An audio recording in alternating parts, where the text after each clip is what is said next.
Oh, there. Okay.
Oh, there we go.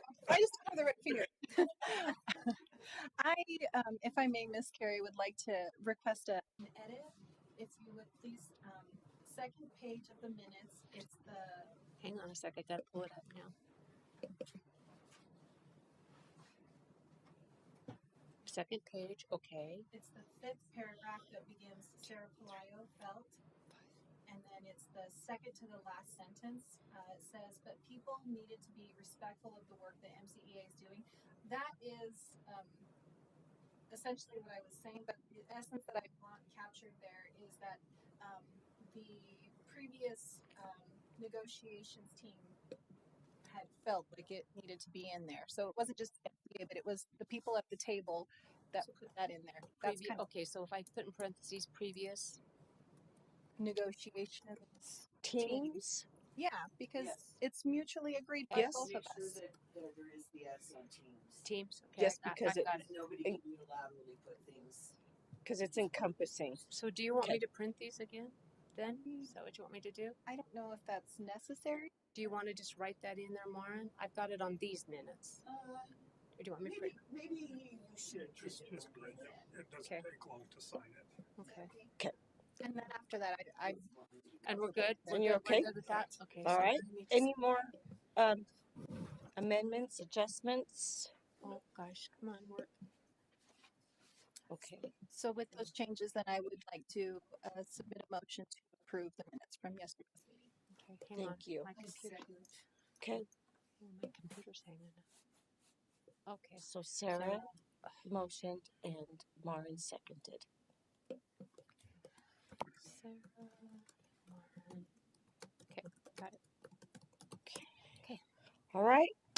We are heading back into the first interest assignment, transfers, reassignments Can I, with the Dennis, master would agreement. you mind going and getting those minutes off the black? They're on the black, the big one, the big printer. Yeah, the big printer, the black and white printer. Sorry, It'll be there somewhere. I haven't had enough caffeine. Yeah.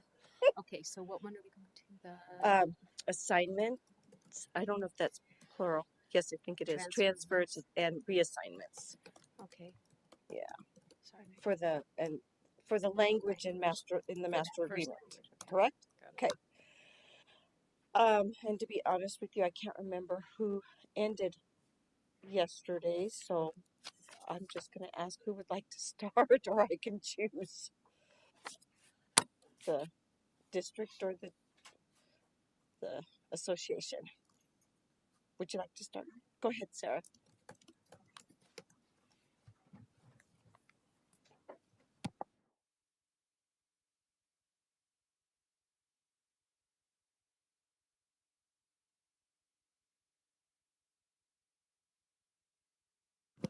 All right, thank you. So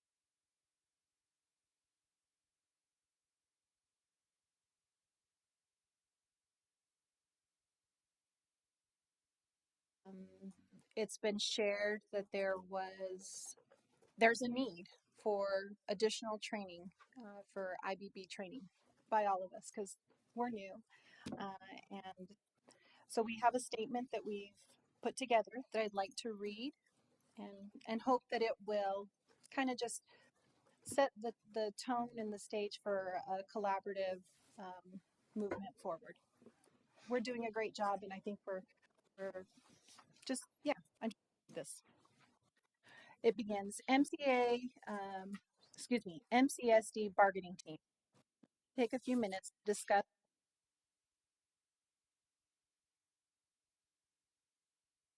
First, we want to address any concerns brought forward by the CEA's negotiating team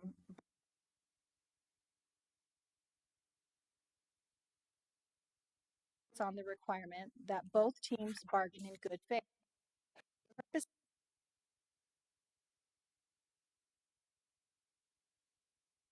Purpose with the absent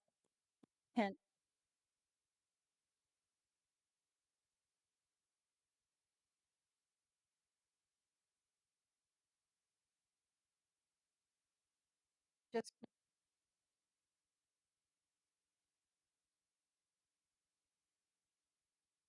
appreciate that.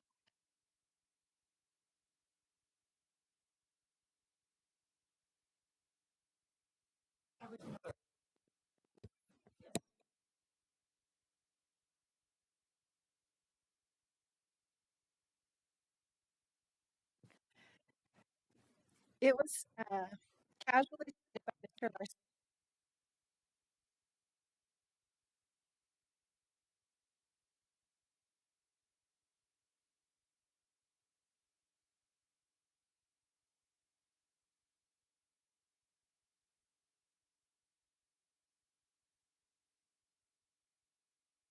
We're struggling. No, it's I'm so sorry, Sarah. That's okay. Now it's green. Okay. Yes. Okay, we're green now. Yeah, go for it. until it's not. It appears through our conversations that this assertion is based on a misunderstanding between both teams about past practices that have guided negotiations in our district for many years. For example, when we initially negotiated parental leave, a huge accomplishment for both teams. Um, the tentative agreement reached by both teams did not specify where that language would live. Um, when we were offered when we offered to place the language in an MOU, it was asserted that we were taking back an initial offer, a practice generally described as regressive bargaining, by attempting to propose a resolution that satisfied the needs of both teams to memorialize the tentative agreement that had been struck. Thankfully, through the collaboration of both teams and the work that happened in the policy committee, we were able to draft language in the negotiated. So again, it's that we're working together, we're moving forward. Um, Other disagreements about process and past practices, again, misunderstandings that may have occurred, also have been described as potentially bad faith practices. For example, because we have not gotten to the point of negotiations of reviewing the rest of the negotiated agreement so that we can propose and then jointly agree with the district's team that no other items needed to be addressed, we have engaged in bad faith bargaining. And we just feel like that's not, it's, we haven't come to that point yet, so it can't be classified as bad faith bargaining. Idaho Code 331273 offers more definitions for the bargaining in school districts. Negotiations means publicly meeting and conferring in good faith by a local board of trustees and authorized local education organizations or the respective designated representatives of both parties for the purpose of reaching an agreement upon matters and conditions subject to negotiations as specified in negotiated agreement between said parties. While it is true that the negotiated agreement expires on June 30th, it's understood and common practice around the state that we will continue operating under the previous agreement until a new negotiated agreement is ratified. Because we have negotiated agreement with the district that contains compensation, benefits, and other matters of conditions, going back to what we were talking about yesterday, specified within it, those items are all negotiable items. Indeed, that the district has brought forth a change in the negotiated agreement stemming from approved policy changes ahead of negotiations. We are actively engaged in renegotiating these language practices, or excuse me, these language pieces, transfer language, and bereavement leave. We are concerned that the district's position is that they will not negotiate these items that have been proposed, especially since you have already proposed those language changes. Our understanding from IEA General Counsel is that the district cannot unilaterally impose changes to the negotiated agreement just because it expires on June 30th. And that position has been upheld in courts when evaluating cases brought under the Professional Negotiations Act, the set of collective bargaining laws for Idaho school districts from 1970. MCEA does not feel as though we are at an impasse. We definitely feel like this is a good team, and we all are acknowledging that we want to move forward. We are here and we're ready to negotiate with any provisions of the negotiated agreement that the district would like to negotiate. We also wholeheartedly disagree that we have engaged in bad faith bargaining at any of our negotiations this year, and we are hopeful that both teams can collaborate to negotiate language changes that address the challenges related to the current language in the negotiated agreement.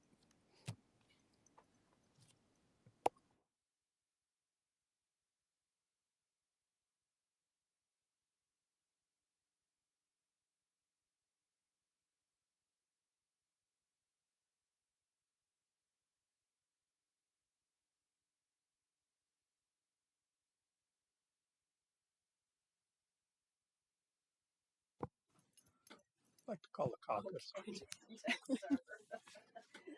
How long would you like to? 10 minutes. 10 minutes? Wait, what time are we getting done? 'Cause that's Oh, that's true. We did. I always get this, Josh. I have it in my head, and then I just want to go. Yes, let's get that figured out before we go to politics, if that's all right. Is 4 We o'clock start okay? at 1. whatever. As long as we got What, do we want to just go until midnight? I have a dinner party tonight at 6 I have to be at. Yeah, I'm So. kidding. I'm kidding. I have other things to do. As we all four do. is fine with me. Is It's, 4 fair? So, a suggested time is 4 o'clock. How does the team feel? Can you show me by a Nicole is adamant that 3 o'clock should be the end. Nicole, do you need to go somewhere at 3? I go the river. So, Yeah, I need a way out. Can I? what time are we going? 4 o'clock. Is that okay with everybody? Are we able to? I just have a clarification thing. Okay, so the only things that we have left to accomplish are to finish those two there and then review the other thing, right? So if we get to 4 o'clock and we've checked, and then it's just the last piece, can we say an extra 30 minutes? Generally, we do. Yeah. I mean, we Yeah. do We things all like that. that like how it we can goes? always do that. I Okay. have clarification because yesterday you guys indicated everything else was okay except for those two. So are we still going to go through everything page by page? I don't think we need to because we I we just agreed that everything okay. else was okay and you guys agree that everything else is okay. So Just wanted why to clarify. let's not make more work for ourselves than we need to. No, That was never, in my minutes, that was never agreed to. I don't think I read that in there either. You guys did not agree to all of the language. You agreed to HB 516. At least there was never a. A formal. Yeah. A formal vote? Yeah. For some reason, thumbs just doesn't seem like a way to vote. But, okay, So you so want to caucus. Yeah. where are we then? 4 o'clock. 4 4 o'clock. o'clock is 4 good. o'clock. Okay, And then the other thing that's been brought up is we're going to address that later. at 4 o'clock Okay, if we let's need go to. to Yep. caucus then. Thank 10 minutes.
I just want to start by addressing the statement that was read. First, I don't think it was a casual statement. That almost seems like a knee jerk reaction, some flippant, off the cuff remark. It was actually in response to the prior meeting where the district was accused of gaslighting and bad faith negotiations.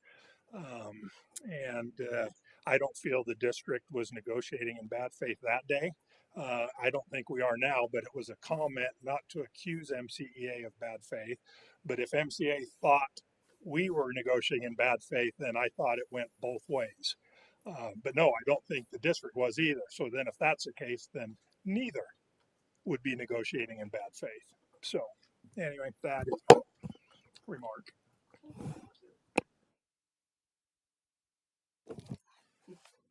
You're welcome. She knows I forget. Before we get started on one of those, or either, or both, or how we're going to work this today, I have a comment and a question. My comment is that I apparently misunderstood in House Bill 516, where instead of saying like the exclusive representative, I said a is needed to be changed to a represent. Apparently, it doesn't, because we got the 50 plus 1%. Apparently, that can just stay the way it was with the word the instead of a, because I did not understand fully what 516 was trying to get to in that instance. So if we can change that back, that would be wonderful. It's just a little minor change caused by my brain shutting off. And then my other question is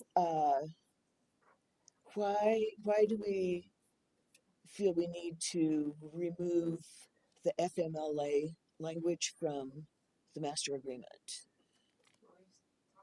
Because it's federally mandated. Well, I know that.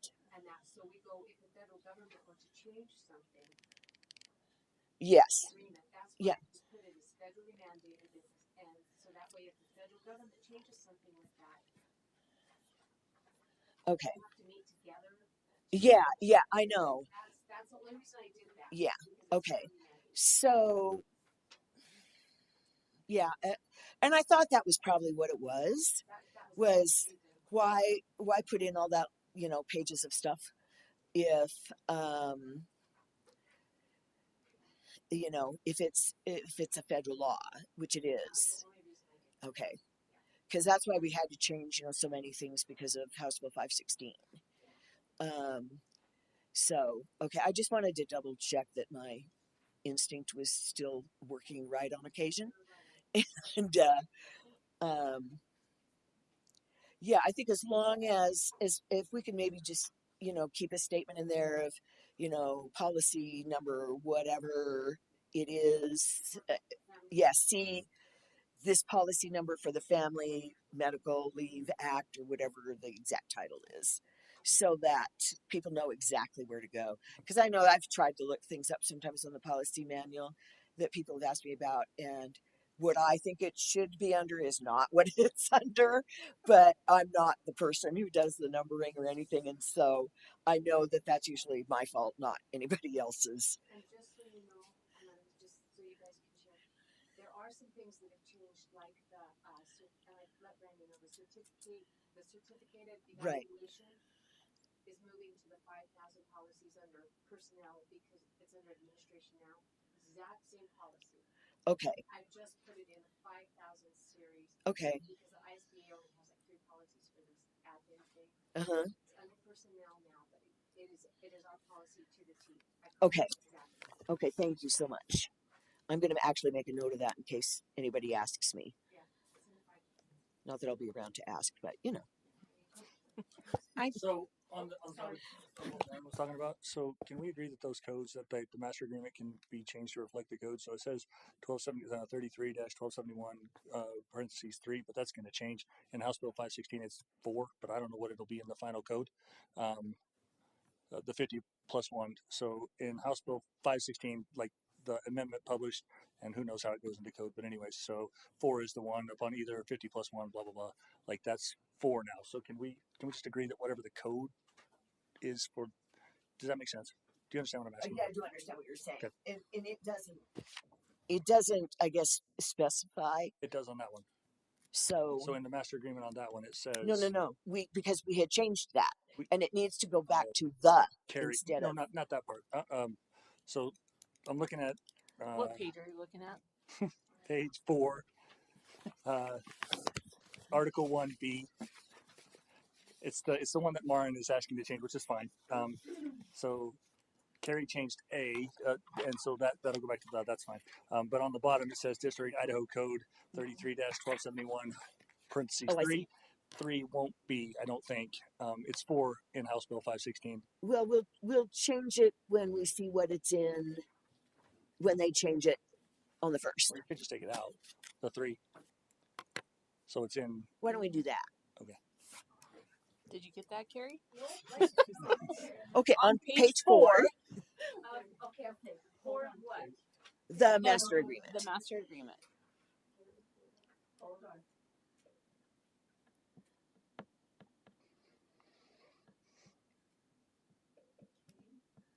If I'm understanding right. It's 1B where it says recognition.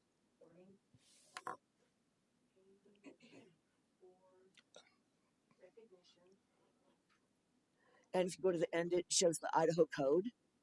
Take off the 3 at the end. That's the subsection. And we don't need to worry about that. We'll just leave it 1271. And you changed A to the in that same paragraph. So as the representative? Yes. Thank you so much. All right. I think Sarah, you're up. I did. I would like to circle back to Mr. Larson's opening comment. I had a thought and now I lost it because that's what I was going to do. Oh, what I wanted to say is it's really important that when we sign up to be a part of these things, that we start them and we finish them. And so you had referenced a comment maybe that was made at a meeting that I was not at, where it was implied that the district was, I lost gaslighting. Thank you. And I apologize because I wasn't there at that one, and I don't know what that context was around.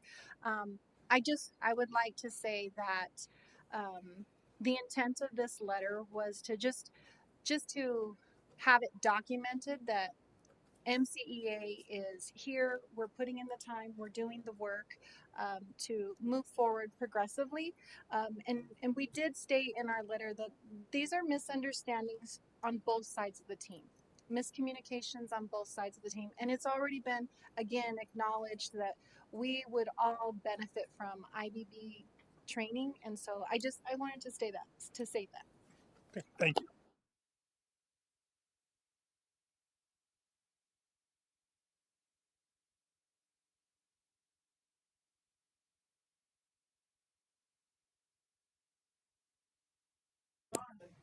Are we ready for options? Yes. Okay. Okay.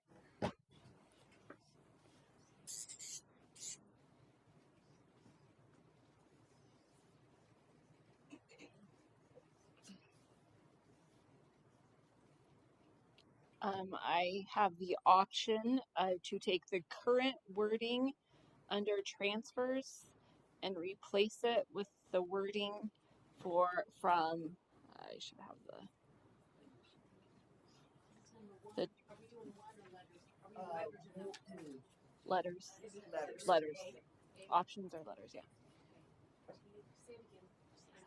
To replace the current wording in the master agreement under transfers with the wording. Oh, I'm sorry.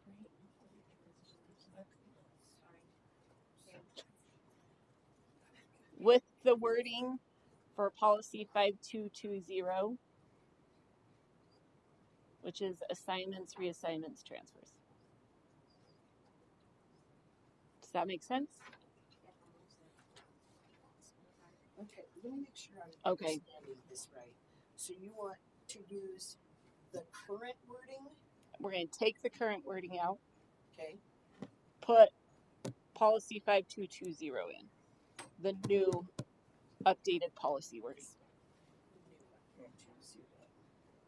Yeah, the new policy language. The voluntary one? No, just And All of it? All of it? Yes.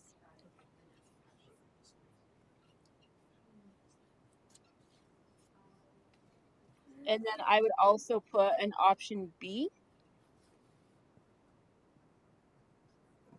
which this may be implied, but will be explicit, that What? Do you that need it, something? no, she's like, that it would go in the negotiated agreement.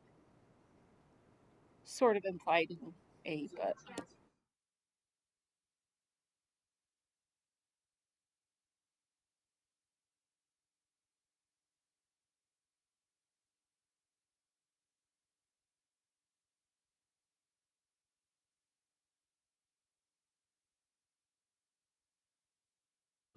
I would like option C, leave the language in the master agreement as is. Okay, just a second. As is? As is, just again being respectful of the previous work that was done on this.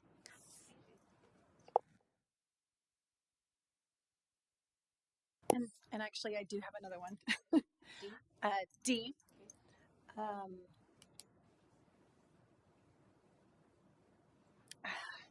I've got to think this one out, so bear with me. Involuntary transfers are those ones I think are like the most crucial when it comes to our staff members. Recognizing that employee input is essential, consideration of seniorities, those types of things. And so I would like to see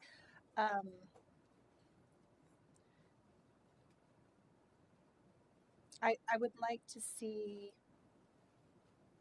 language about involuntary transfers remain in the master agreement. If I can put that as an option. Does that make sense? Is it not included in the current language, Well, which is already? it is. I guess what I'm saying is, Does it, in the current language, does it say anything about Yeah, seniority? there's a Yeah. section on involuntary. do you want me to read you what it says? Okay. Involuntary, there's a couple involuntary transfer pieces. There's within a building, one, act in good faith for what is best for the student personnel in his or her building. Oh, above it said principal will. 2, examine all viable volunteer solutions before making an assignment. 3, consider seniority in making a final recommendation. 4, consider assignee and other staff input. 5, not share confidential information. When an involuntary transfer is necessitated, the assignee may 1, have representation in any communication with the building principal and or the superintendent. 2, appeal to the superintendent if she or he finds grounds for appeal. 3, appeal to the board if she or he finds grounds for appeal. That is all within a building. Then there's a section, vacancy in district. When an involuntary transfer within the district is necessitated, the superintendent will post the vacancy to the website. Okay, I'm skipping some. Principal of the building where the vacancy occurs will 1, seek volunteers before making an assignment. 2, consider seniority in making final recommendation. 3, consider assignee and other staff input. 4, not share confidential information. 5, make a recommendation to the superintendent for filling the vacancy in his or her building. When an involuntary transfer is necessitated, the assignee may 6, have representation in any communication with the building principal and or the superintendent. 7, appeal to the superintendent if she or he finds grounds for appeal, including the number of previous reassignments. 8, appeal to the board if she or he finds grounds for appeal. So, what I want to say is I feel like it's necessary that we keep language involving involuntary transfers, both building and in district, in the master agreement. So are you saying like the procedures that Those procedures, yeah, that those Ashley need to did? stay Okay. there. But you wanted to use a different word yesterday, didn't you, Spencer? Instead of procedures. Well, just when we were talking, it had already been brought up. It was just processes and steps, Okay. and so I just used that whatever language we had already used. Okay. Um, So if I put like processes / steps for involuntary transfers, would that work? That would be fine. Okay.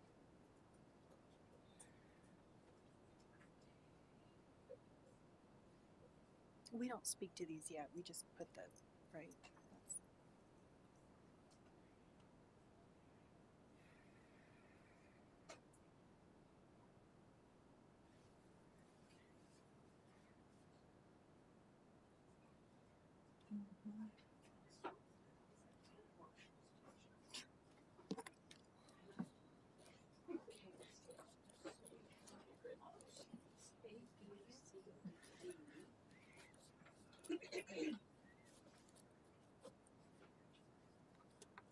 And just to make it clear on Green Road, it's still likely going to go and between the buildings. Okay. I mean, the it's going down to the building, right? Yeah. Am I understanding that? Okay. Okay. Okay. Any more options? Discussion? Go for it. well, not an option, just a discussion point. Again, I feel that this is policy, and it's a policy that does not address salaries, health insurance, sick leave, other leaves, and therefore doesn't need to be negotiated. I don't want to negotiate language in the policy. That's already been determined through the policy review committee, at which everyone here can be a part of. Now, whether or not it goes in the negotiated agreement or not, that's Well, it's already there. yes, and so that's up. But as far as negotiating policy language for that specific policy, I don't feel that we need to do. I'm just going to throw something out here that I'm not sure how to put this. So I've read a lot of ISBA policies as Carrie sends them. I've read some about transportation and, just all kinds of different things, not just personnel ones. And it seems to me that they all, regardless of their actual content, they all have one thing in common. They're short and they're vague. And the reason I say this is because to me, I think, and I don't have any proof of this at all, but I think that what they're doing is sending out to superintendents, school boards, whoever, the minimum. Like you have to meet this minimum level, kind of like the state board sends out to high schools, especially the minimum number of credits in X subject areas that a student needs to have to graduate. And it is a minimum level. A district can set higher standards than that. They can, with the state, they get credit out of D and can move on. We went through a number of years where it had to be a C before they could move on. And that's kind of why I'm bringing that up is because I feel like when the ISBA is sending things out, that they're saying, okay, here's the minimum, but you can add to this. Just like we have added at Minico, we've added to the number of credits the state requires, right, Kim? Because I know we have like a long time ago, but I didn't know if we were still on that same path. Um, so, so could it be that that is what is that a possibility that they're sending out what the minimum is, and then allowing school districts to add things that would be either unique to that district or necessary in a district. Um,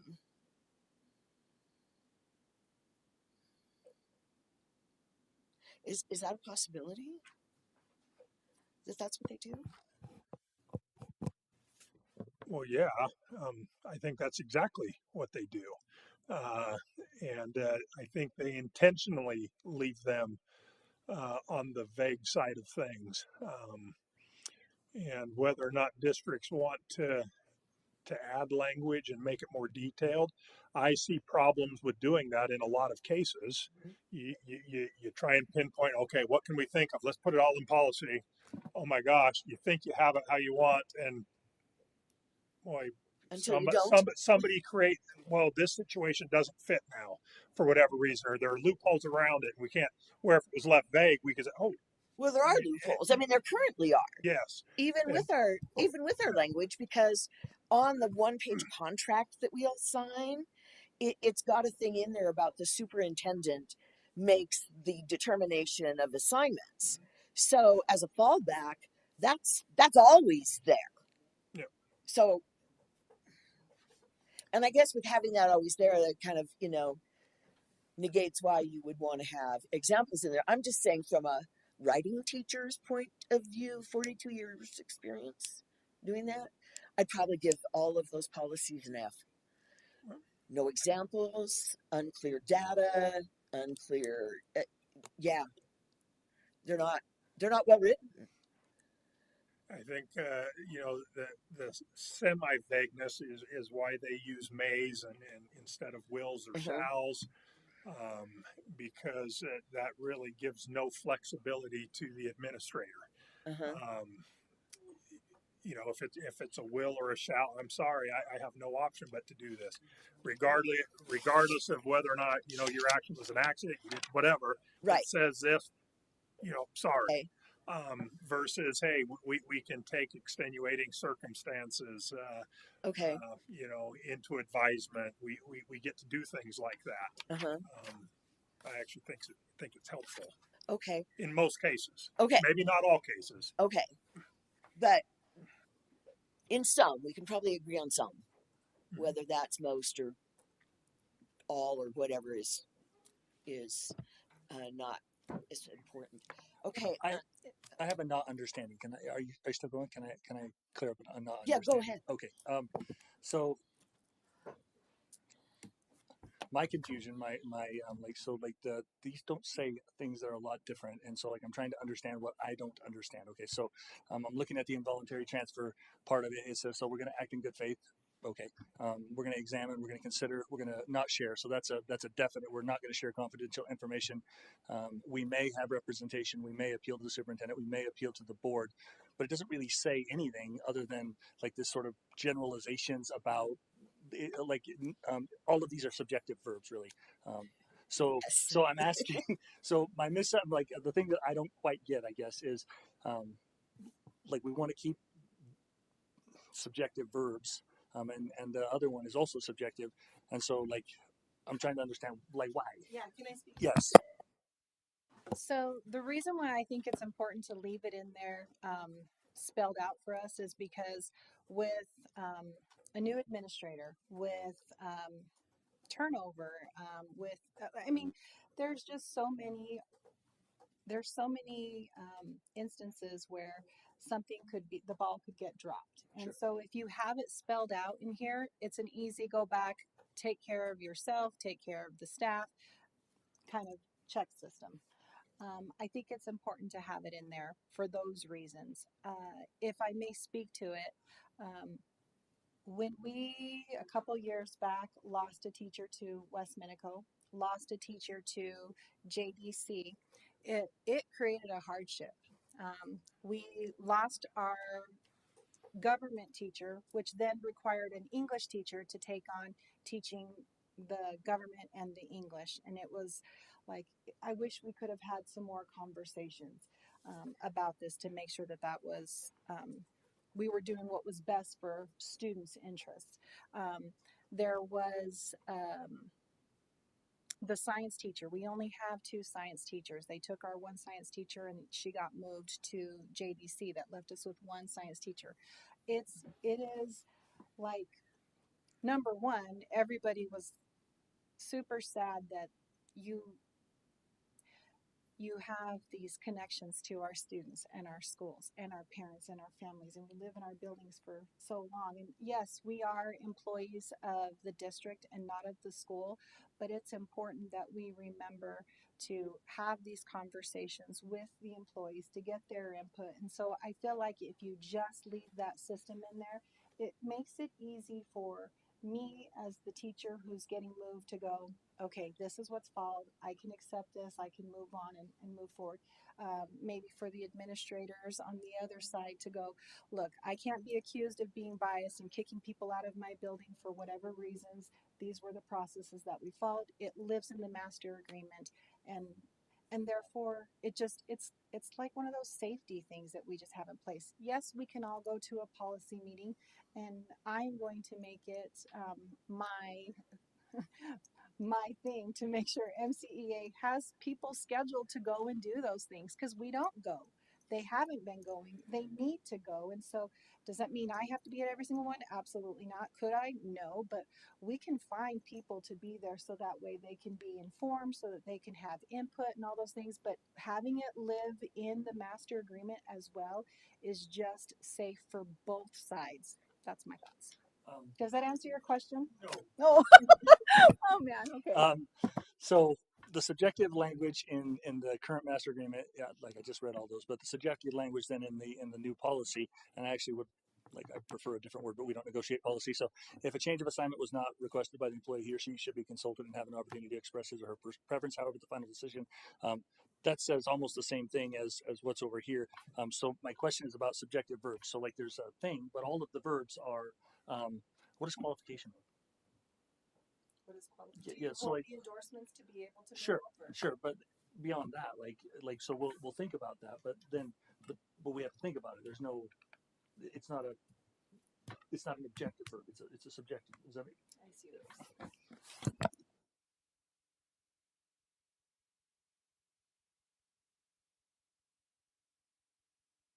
So, um, oh, Josh, now you made me lose my train of thought. And when the train leaves the station, it doesn't come back.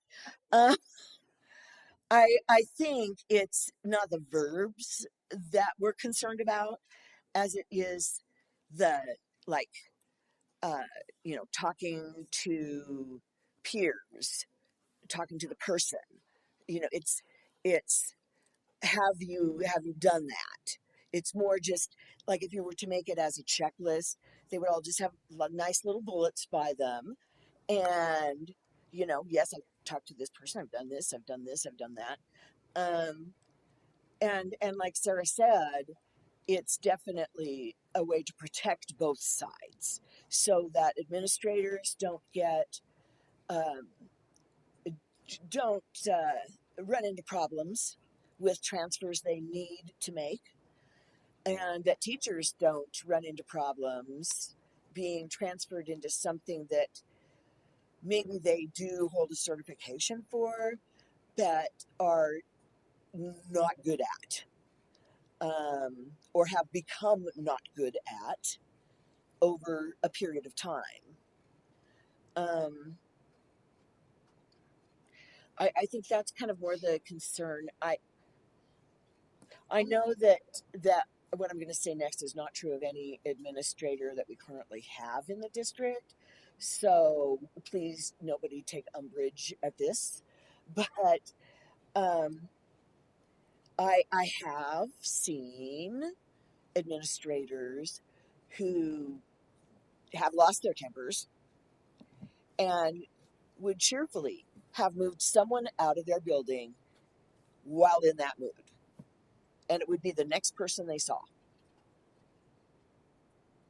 whoever that person was, whether they were certified or classified, because that's what people do when they get angry. That's just a common behavior, to strike back. And in my observations of people, women are less likely to do that currently still. But I think once my generation is done away with, uh, that that will not be the case, because my generation is the one that was taught always be a lady, always do this, always give in, always, you know. And younger women who are in leadership roles, they don't act that way. They take no cow manure from anybody. Um, so, well, that was one of those, Mrs. Truman, how can you let your husband say those things lines. I just, I guess, I guess some of my life training revolved around the CYA, Sure. and always do that if you have a choice, and I guess maybe I'm trying to do that. May we call a caucus, Yeah. please? Are we understanding No, what's going on here? So, can I ask one more question before we copy?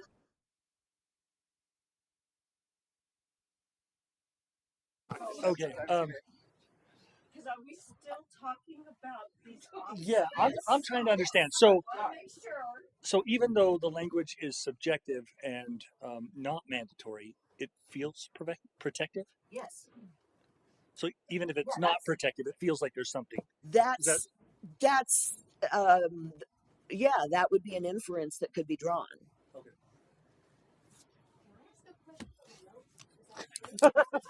Yes, you may. Are you guys worried about teachers in their seniority having to transfer, or are you worried about a teacher who doesn't want to transfer? I mean, to me, you're talking about a bunch of different things because you're talking about seniority. Well, I think that's one of the things with transfers. So like even when we look at that in building transfer, like there's a lot of in building Oh, yeah. transfer that happens, but in Sarah's example, like those are all allocation issues. Those are not like, oh, I'm just gonna go shuffle people around. So when we're dealing with an allocation or issue, or this year as we had to decrease, like I personally have had to move people around to what they're teaching. That's not something I get a lot of control over. So then if I were to have somebody say, nope, I'm not doing that, like that's what this is what we have to cover to be taught. So like the in district or the in building, I guess, to me is a total different thing than Between buildings. than a district transfer, yes. But when we're talking allocation wise too, like I think you guys, we don't really have a choice either. Right. Like Right. we have certain numbers we have to hit, and we try to take care of the people we have, and that necessitates a building to building transfer so that we can keep people in jobs. So like I don't. Okay, it's not even noon, and I mean, It is definitely. I was just no, because Carrie, when you do that with your hair, Can it's the oh my gosh, I can't deal with this anymore. Okay. I don't know. Can I just say 10 minutes? Because I swear when you knock and you say it's 2-minute warning, it's like It not goes even. so fast. I realize that. 10 minutes, please. 10 minutes.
Okay. All right.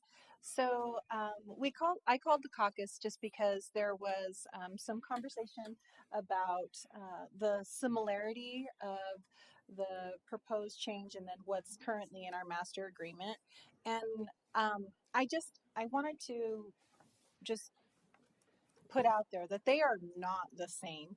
Um, they current the way that it is in our master agreement currently provides for flexibility, which is important to have, and it offers protection and then there's some guidance there. For administrators, and it just ensures that there is equitable treatment for teachers in consideration of those changes when they're on the table. So I wanted to make sure and point that out that they're not the same.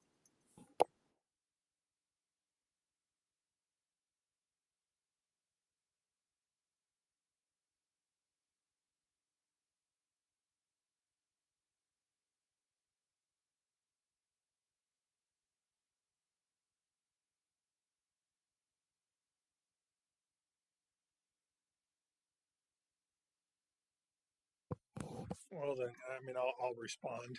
I don't think that the old policy fits every situation. We found that out this year. So then what do you do? Where a more simplified policy would allow the flexibility that administrators need, or myself as a superintendent. I mean, I guess I fit as an administrator. So anyway, that's why I would like to change. I also think that, I mean, I've told the admin this, I've told MCA prior and other teachers, we might have bad policies. I mean, I'll acknowledge that fact. Well, if we do, we need to change those policies, and there's a process in place to do that currently.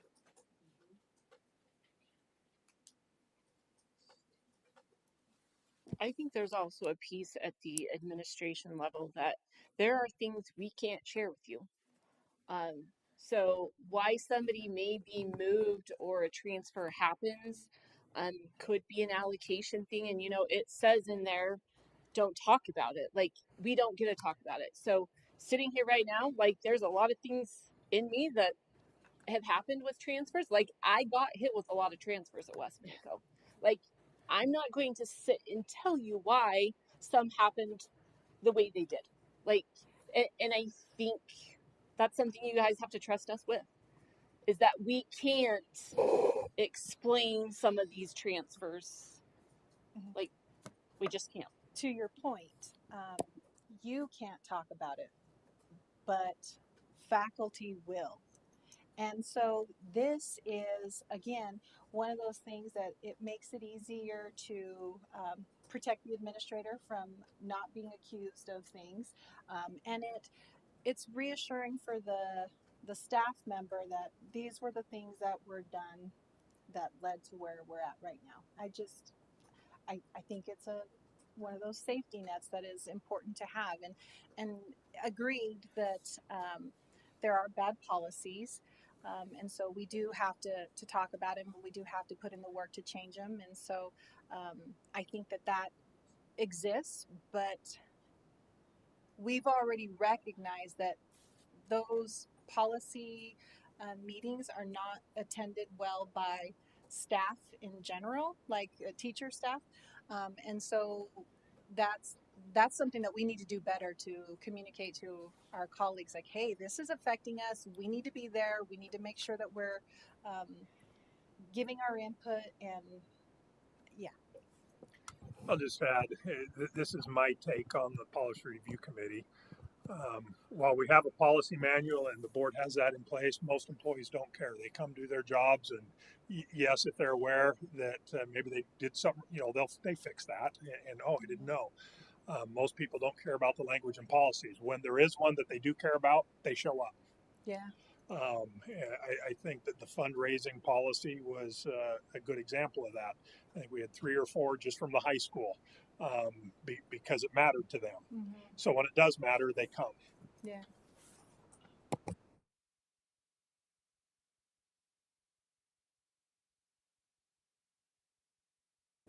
they don't. You're right. They don't. A lot of this stuff doesn't matter, which is why we're the ones in the room doing the work. They trust in us to be mindful of all of these things and to do what's in their best interest. And as I said before, I'm going to make it my personal goal to push MCEA leadership to make sure that they assign people to attend those things so that we can do this work moving forward in a manner that is efficient because it's kind of been I'm really not trying to get to 4 o'clock today and still be stuck on this conversation. So yeah.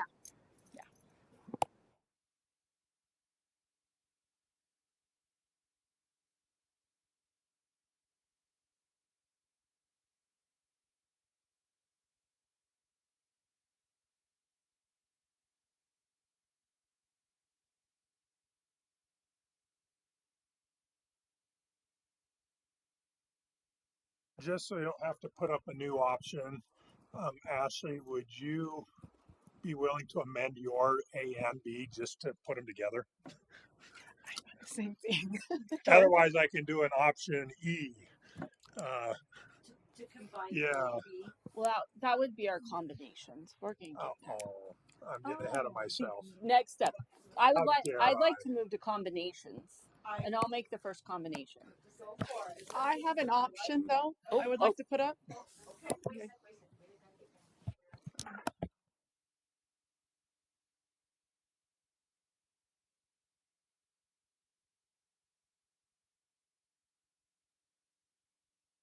It's not.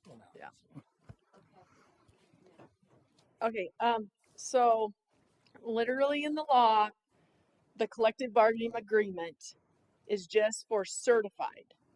Okay. So I propose an option of removing the district's language proposal minus any language to classified staff and admin transfer voluntary and involuntary.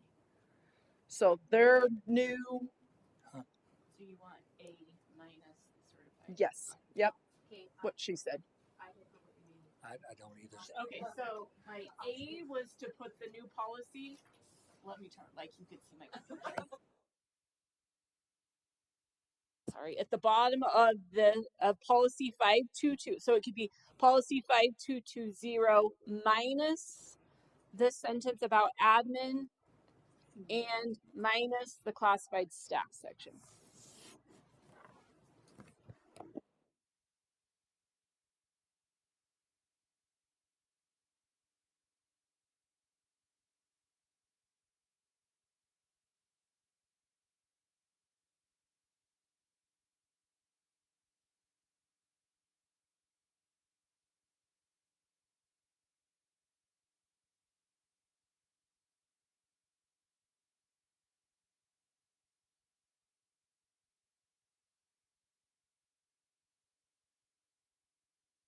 Admin and classified.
For the master agreement, we can't negotiate for others. But you want that part. It makes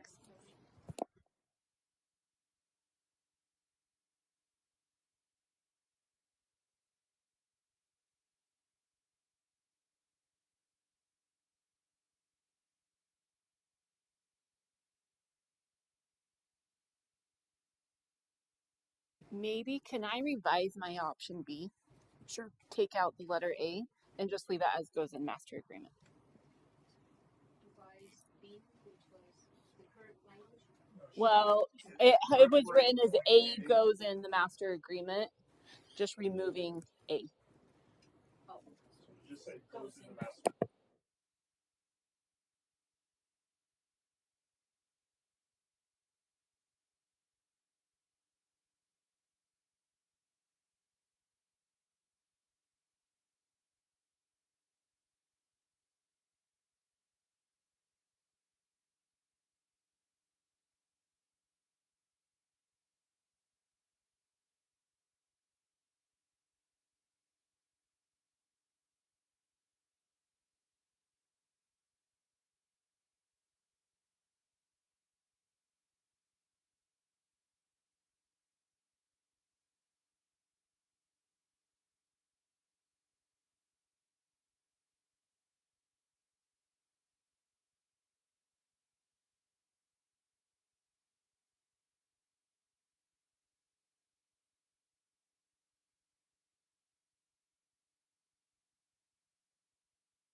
Okay, so for A, under the options of transfers, use the wording in 5220, which is the new policy language.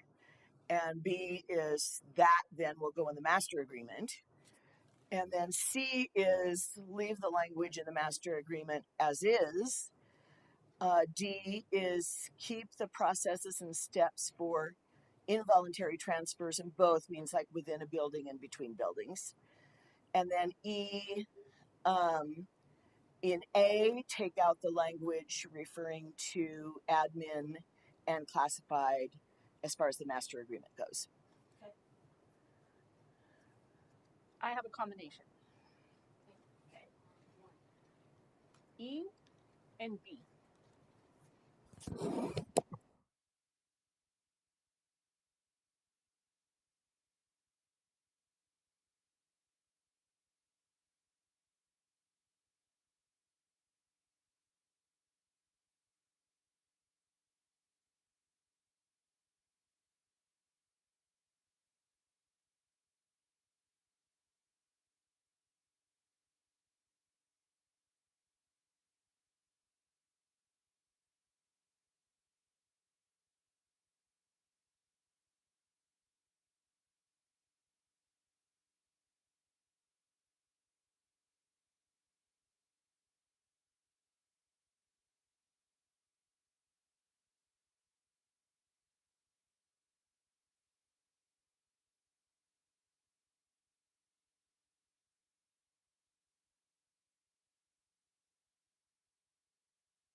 Again, I think I've just kind of been just that straight person. I just think it's really important that we have um, that safety net in place for admin and teachers, and so I think we need to keep those. What are we calling them? Processes and steps in the master agreement.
And I also feel like that what is there doesn't cover all the situations that we encounter.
Yes, Nicole. Can we caucus? Yes, ma'am.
I'll take Well, it. since I can't even number correctly, Oh. I think otherwise you don't even know what language is going to come out of my mouth. I'll take this one. So, I was really hopeful that we would get a vote out of one of those three options or combinations, excuse me. And I'm concerned that if we just go with the policy language change that was introduced, we're going to create a precedent that really just hinders this process of negotiating moving forward. And so I would just like to invite the team here to maybe introduce new language suggestions that we can continue moving forward with this work.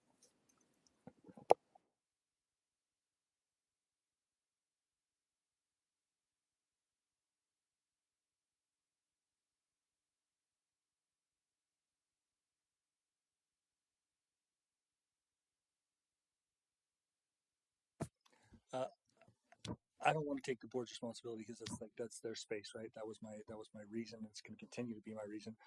But we could defer to them and work through the PRC to come up with a policy that meets the needs of the MCEA, and then put that language into the master agreement when that's sort of hashed out. Yeah, I agree with what you're saying, Josh.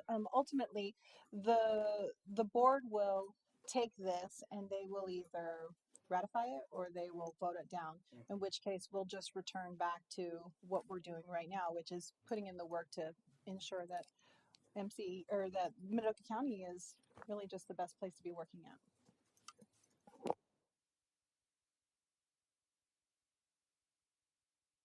So Josh, are you putting another option up there then? Sure. Let's make that an option. Option.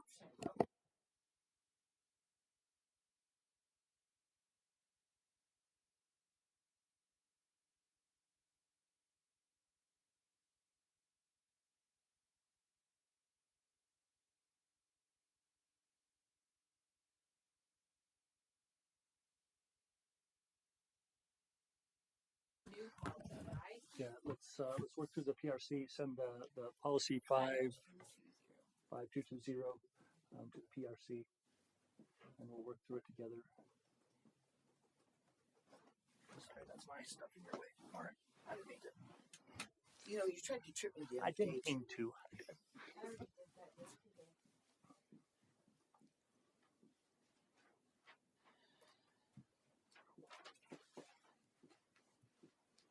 And then insert that language into the negotiating agreement.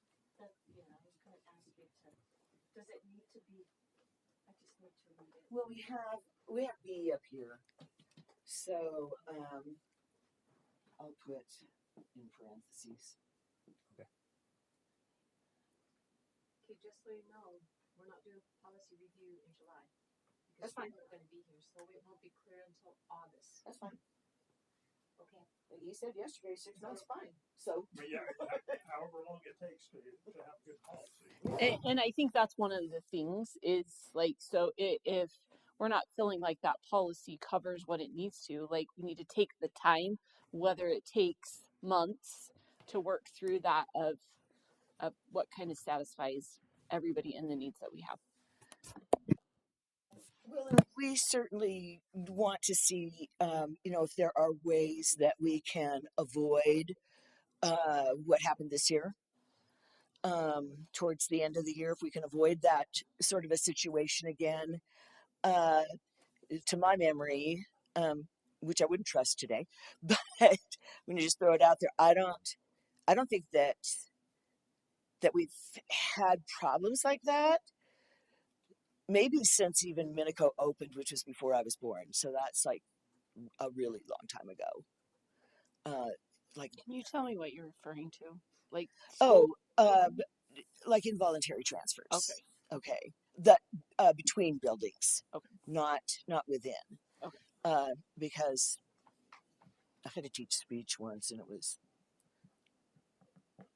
not good.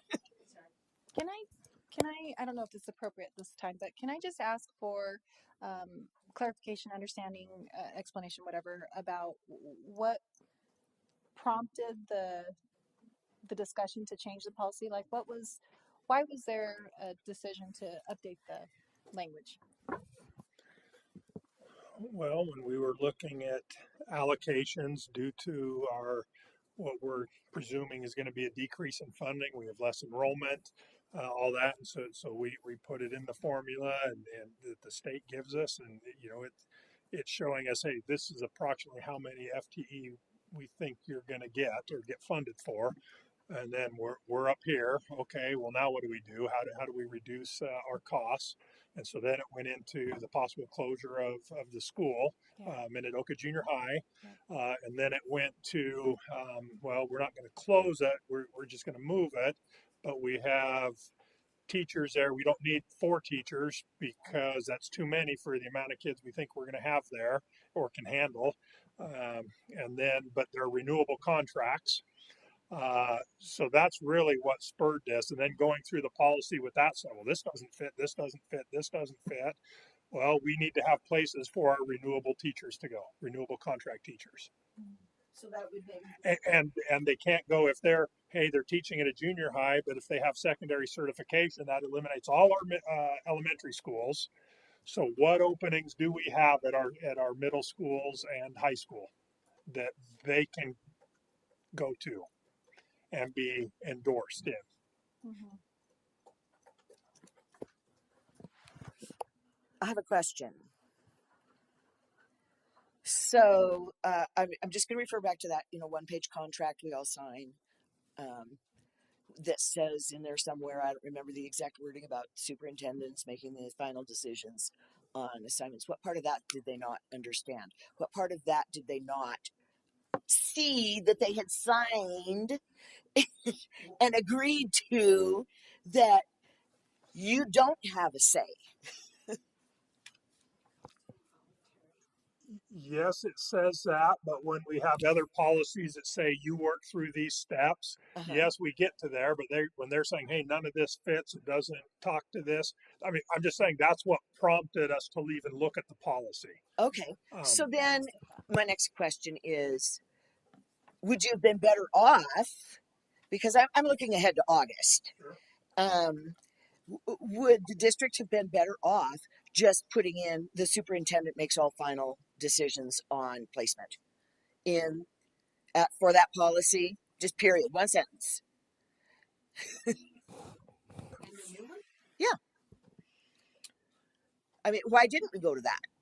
If that would ultimately take care of all those problems that could arise, that we don't want, because you guys don't seem to want to put the processes steps, and I get it.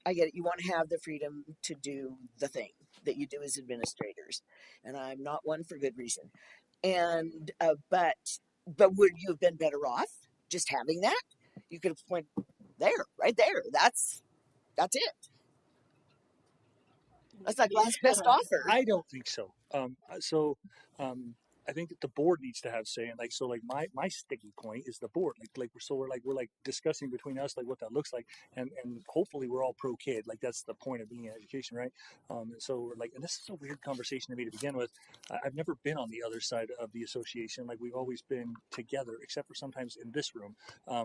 But I think the board is I don't think that one person, and this, hopefully Larson doesn't fire me because I'm not, but there's checks and balances. We gotta keep this in order. Well, yes, but the checks and balances come at the end with who chooses to ratify it.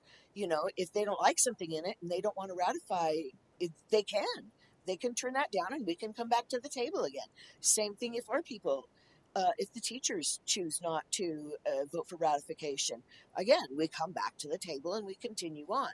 And we don't go in that instance, even if it's after July 1st or from July 1st on, because we're already in the process of negotiations, it doesn't get rid of the current thing. It's not like, yay, we have no rules, now we can do whatever we want.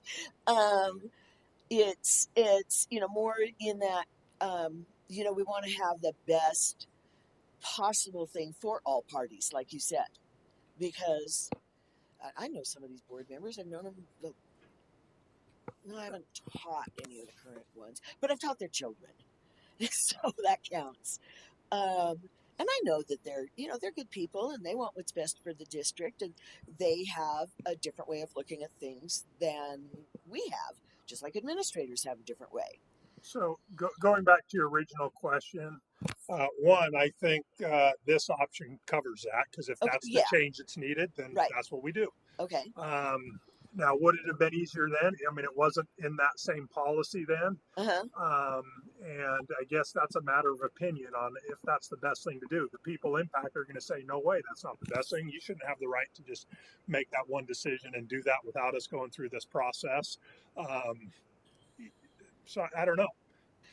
Good I mean, thing. because I went to you and Yes, you and you did. Brandy and said, man, here's the situation. Right. Um, And we told you exactly what we thought. yep. And it happened to align with what you thought. Uh-huh. So anyway. I think this is a good meeting point. I mean, this is a good compromise. So are you going to put up? There's a combination to vote. Just F. Well, Yeah. I was gonna say right now it's Just F. F. Yeah. And I just want to, you know, what you're saying, the first thing that comes to my mind are the standards. Legal, affordable, practical, manageable. What's best? Yeah. Fiscally sound, ethical, that's huge. Yeah. Now. Way to keep data measurable. Does contract language apply to all certified staff? Yeah. And we definitely don't want it to refer to administrators and classified. That's at least not in what goes in the agreement, because I was going to say the policy again could be written one way, but right. it has written less those yes. items, and that's what goes. Uh-huh. We'll figure it out. So maybe an additional combination then might be F and E. Okay. Right? Yeah. E. Yeah. F and then E. So because you're going to remove that admin, administrator, and classified. Go for it, Nicole. Can we caucus? Like 5 minutes? Yes. Before caucus, I have a question about the PRC. I'm sorry. Is that Microphone. Before we caucus, I have a question about the work of the PRC, because I've only attended one, and I already stated before that I thought it was really good. I felt comfortable being able to ask questions and say things. But if we send this to the PRC committee to work through, and then move that into master agreement, again, that's my concern, is that we're creating we're opening up a can of worms where we're just going to start creating policies over here that are affecting items that are already in our master agreement, and that's a little bit troublesome, I think, in terms of what we're supposed to be doing here at this table. So teachers show up at this meeting because when we talk about involuntary transfers, they're going to care. I know my building, talking about what you had mentioned about the middle school coming over to mine. Teachers are going to care about involuntary transfer. So when they show up, it really is a collaborative. Let's listen to what they have to say. Let's listen to what you have to say, and let's put that stuff together. It's not an arm wrestle, if I'm being just candid about it, right? Like, we really will work together and do this the right way. Because I've only has to respect each Well, other. as you said, I think we're going to have to. yeah. And I mean, at some point, like the district can't say we're going to do whatever the heck we want, and MCEA or not MCEA, because at that point it's whoever's there discussing can't say there shall be no involuntary transfers, because that doesn't work either, because our allocations again don't allow for that. Okay. There's a point we're likely going to have to move people, and we've tried to not do it just willy nilly. We only do it really when there's a need to do it. Yeah. Like once in 17 years. Well, Unfortunately, now it's happened twice in 3 years, Okay. right? With just the cuts and things that have come. okay, thank you. So- I just wanted to ask because again, I've only been to one and it was a good experience. I just need to know more. Thank you. Things have to be questioned and answered. Yeah. They have to be brought forward. Thank you. That's part of the process. Absolutely. I just want to throw another thing out there, and that is that maybe policies that are related to the master agreement, because I think we all have gone through and seen all the ones that are also uh, in the master agreement and also in policy, that maybe those shouldn't be changed mid-year, but should just be part of that year's negotiations. Because I know that there are school districts that pick like 3 things every year they're going to talk about and focus in on at once they get through with salaries and benefits. And so I just think that that could remove a lot of angst on everyone's part. Noted.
go ahead, went ahead and called for the caucus. I'll have you guys start. So, in thinking about, I kind of leaped ahead a little bit to when the association puts out the materials for voting to ratify. Um, we're the way I think that would be the cleanest and easiest to explain this to them, because this is something different than we've done before. This sending it back and doing that, and which we think is really a great idea. If we could have this like in an MOU,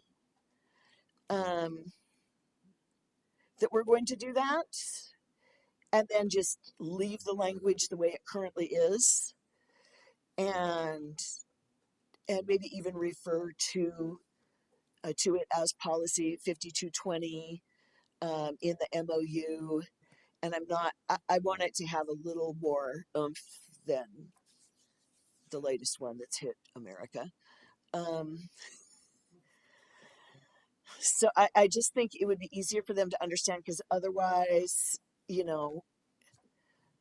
would just get messy for our people to go through, and because we do like to ask them to go through and look at every change. And since this won't happen till at the earliest August,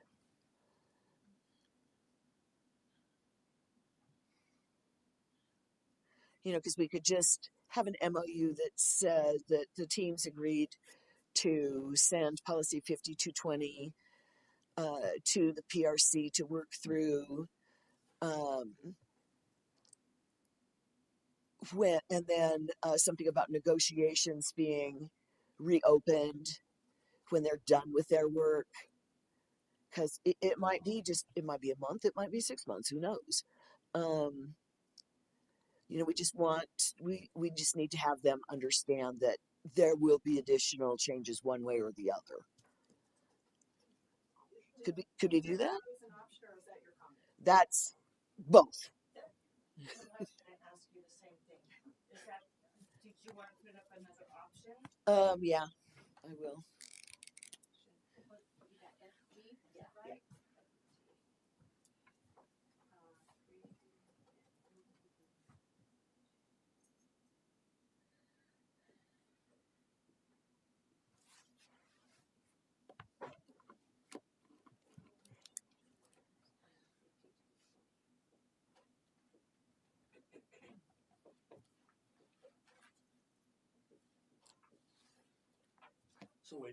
So in the interest of clean negotiating, go ahead. Josh, if you don't mind. Okay.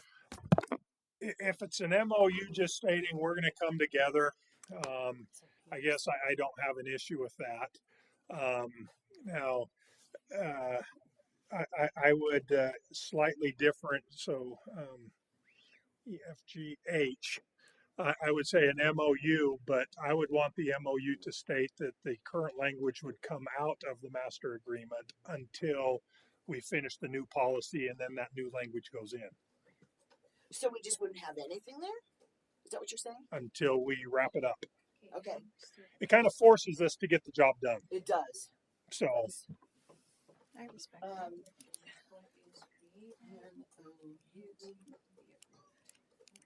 So MOU regarding F, like yours, but with the caveat that the current language is taken out, and whatever our agreed upon policy is then goes in. Do you ever have anything that goes to the PRC that just doesn't ever get settled? No, We've had multiple, We don't agree on some things, and we've had to bring it back for multiple sessions, but ultimately it gets done. Yeah.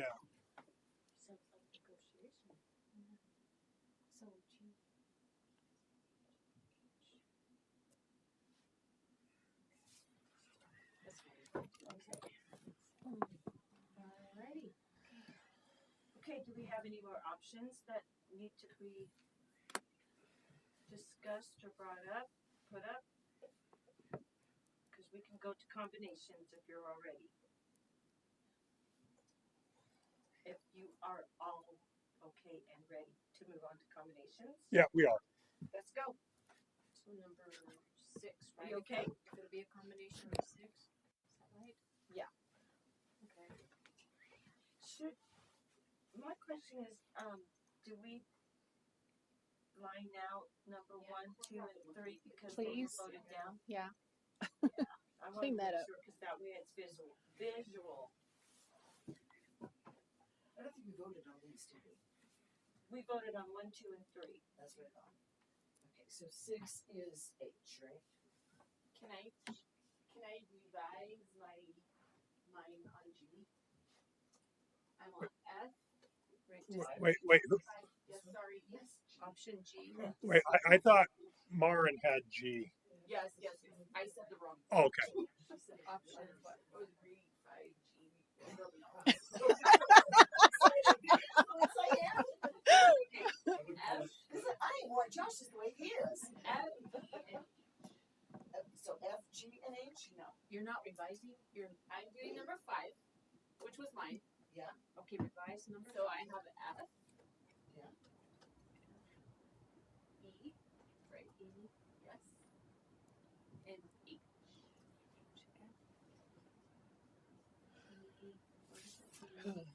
Okay, so it's I want to make sure I understand.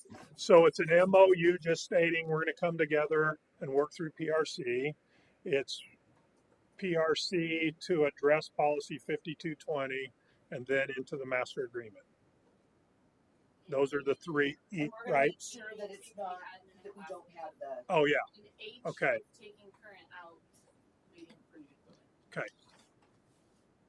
should we just, I'm just thinking of, to get our people to understand, because they're gonna wanna do this fast. Can we put where it is in the master agreement, can we put new language being considered or can we put under construction? I just say new language coming soon. Okay, I mean, that's great. That's great, that works. I don't think we really had a 6. Was that when we started, right?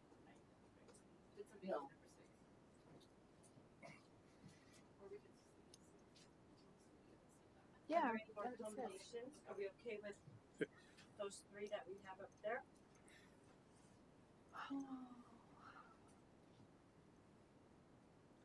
H doesn't really mean anything by itself. It's a weird option. It's okay. We can still vote Okay. on it. well, there is meaning behind it, though, that we discussed. Yeah. Yes. But But now we have, yeah. It's not. Yeah, I hear you. It's just sort of a hanging participle over there. Yeah. He's really getting the. Cheers. Well, if you want, I could take H off the board, but then that kind of ruins 5. Yeah, no. And no, so. it's fine. It's fine.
Like, Just clarification, from my understanding, we're not saying we can't have those. Wouldn't that be the work Yes.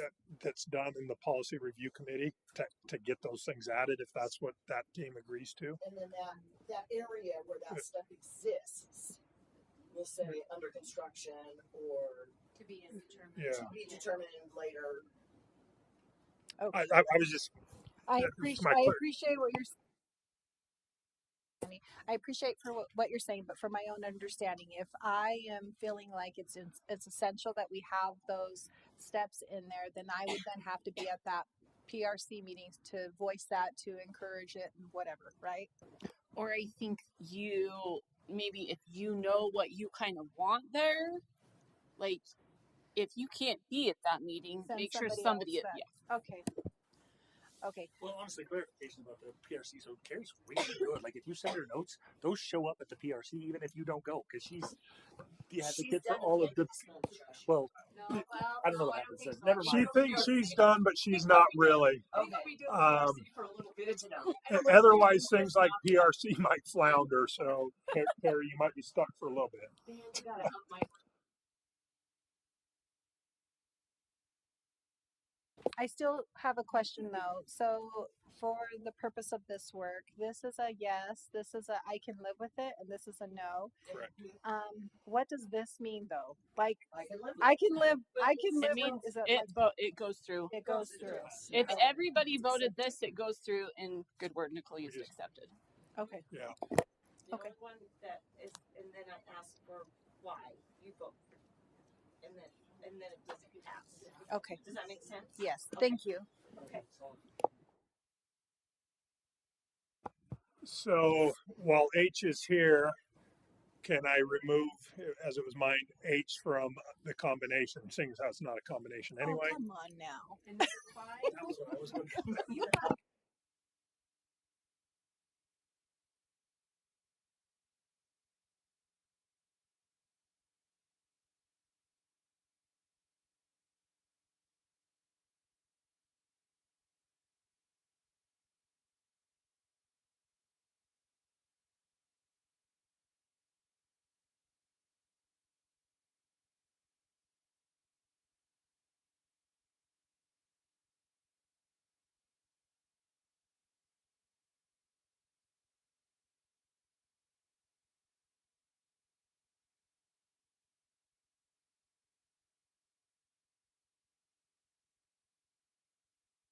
Can I just say nice work, everyone?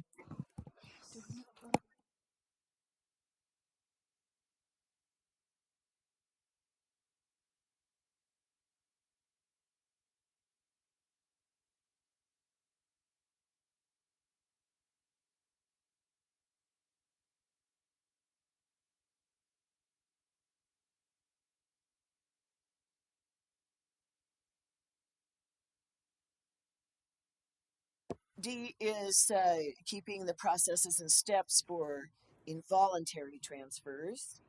And F is sending 5220 back to PRC. And H is writing an MOU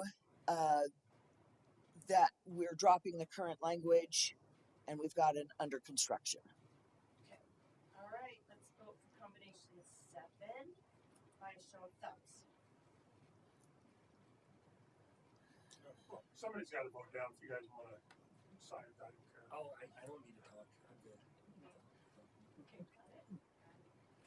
So the reason I voted it down is that the things that were brought up will be discussed in PRC. And so if they get included, it'll be through the board's committee and then to the board. Yeah. D and H actually contradict each other. Oh, there you go.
For me, it would depend on how long it takes to get it Oh, done. you Yeah. wouldn't. So yes, I'm good for a while longer, but like I can't be here till 8, 9, that type of thing. Oh, I I, really don't. Can we I can we go let's an go hour? and Because you need to I leave. have Can we I have go? a dinner party at 6 that I do have to be Can at. we So go another hour and see where we're at? Okay, how do you feel? I could go as Do we far want as to go till 5:30. 5 o'clock? Till what? Let's go to 5 and check in and see where we're at. Yeah. Okay, so Okay. it's been motion.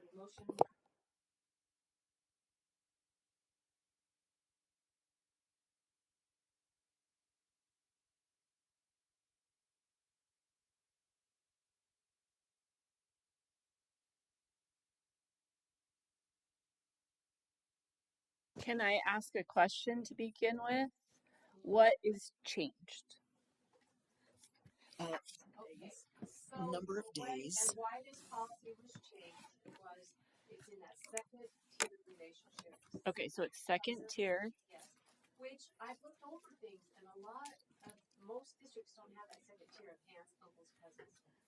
We're one of the few that does. So it's number 2, level 2 relationships. Yes, we changed it to state that they get 1 day because many employees that how do I say?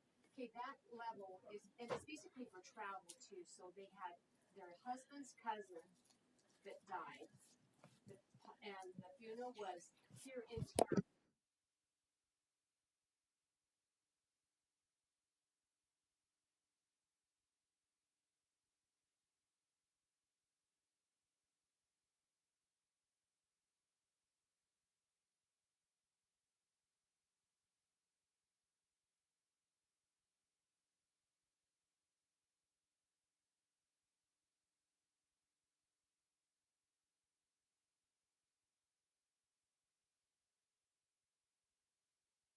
still It exists. still exists. And Okay, my is that point the only thing that changed in the policy?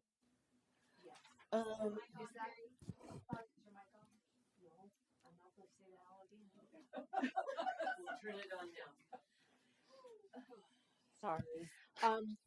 And that was the main reason it was changed, is because HR came to the committee and said this is being abused severely and we need to change it. And also I'm just sharing with you a lot of the policies in other districts, if other time is requested, it is automatically taken out of sick leave or personal leave.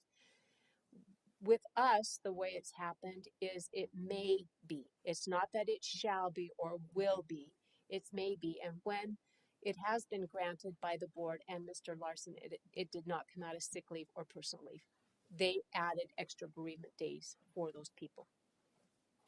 okay, I just want to I guess tell the team here about an incident, and this happened a number of years ago. This is not recent.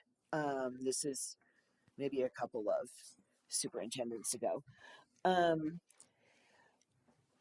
We had a teacher who needed to take some bereavement leave, and I think it was even before we had the whole level 1, level 2 kind of thing.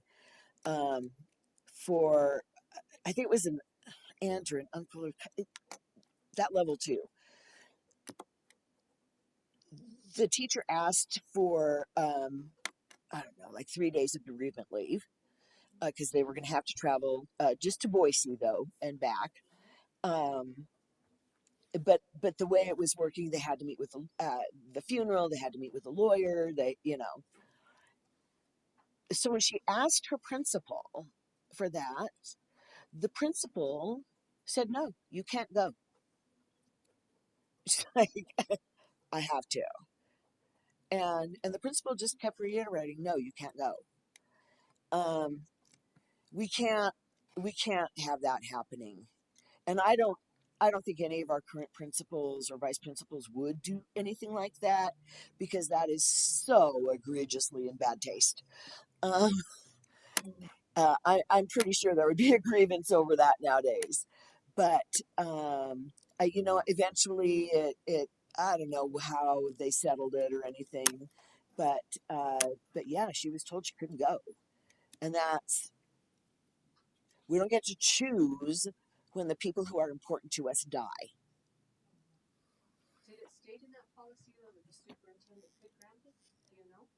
I don't remember. In the old policy, it was real short. It was.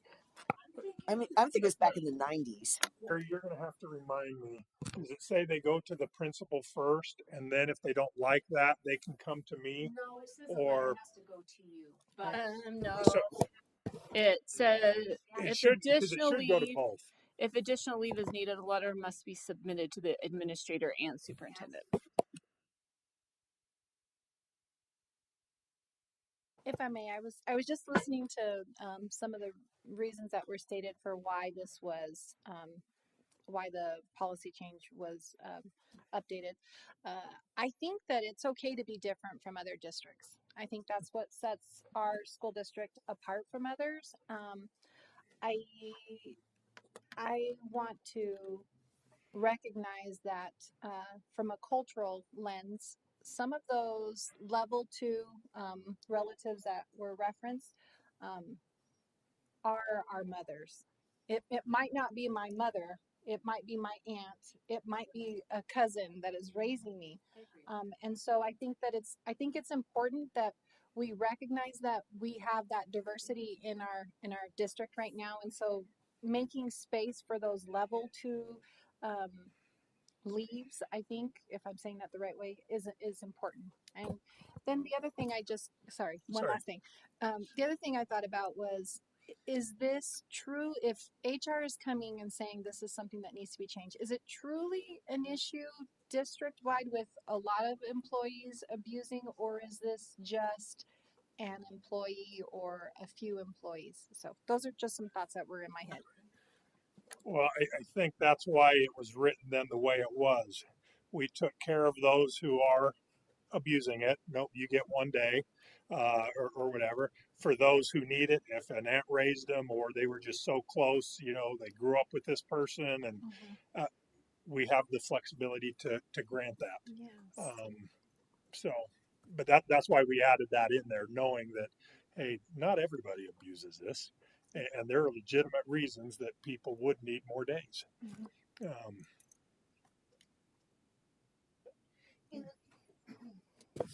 In the absence of a superintendent, if the principal had said no, you can't have more days.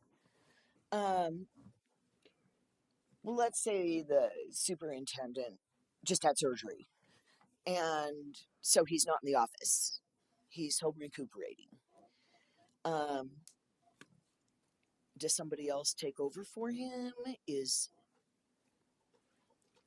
How does that work? Anything?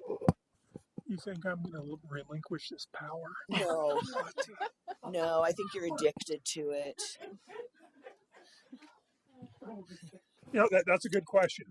That is something that wasn't addressed. I could tell you if he wasn't available. I mean, but then I would probably like the second in command, which is Ellen. or a board chair, or the board chair. That's how I would, if he was not available, that's how I would handle it.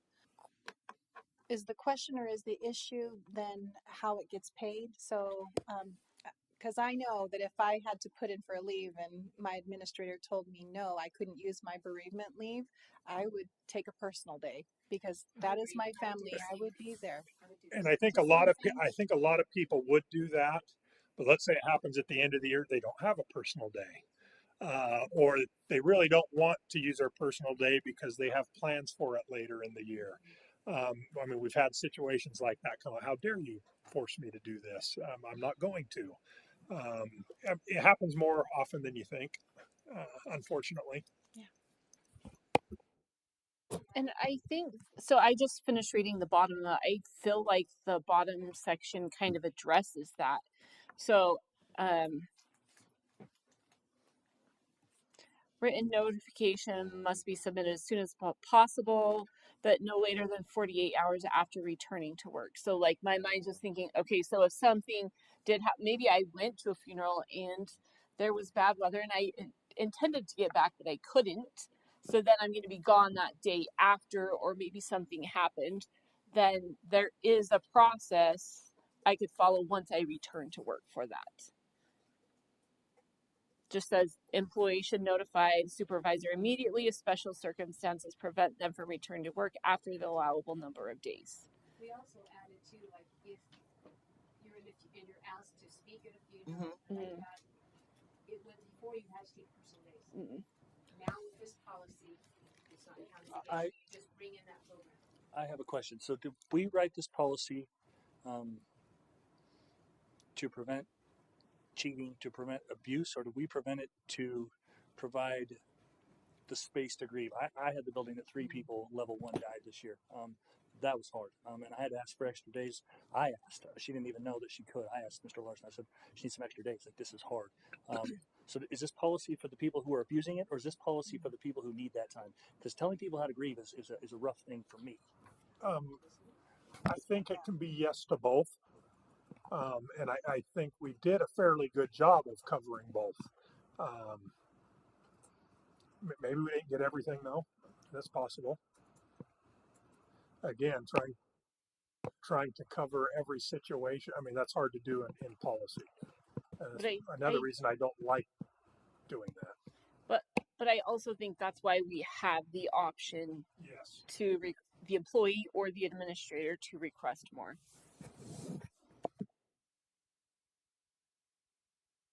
If I'm remembering right, we did cover those things. Yes, not only do they need more time, or maybe they're speaking and need to prepare, but what if they're the one planning? That person, yes, they it wasn't their parent, but they were the closest family member, and they have to plan the funeral for some reason. This we tried to allow for that if they need more time.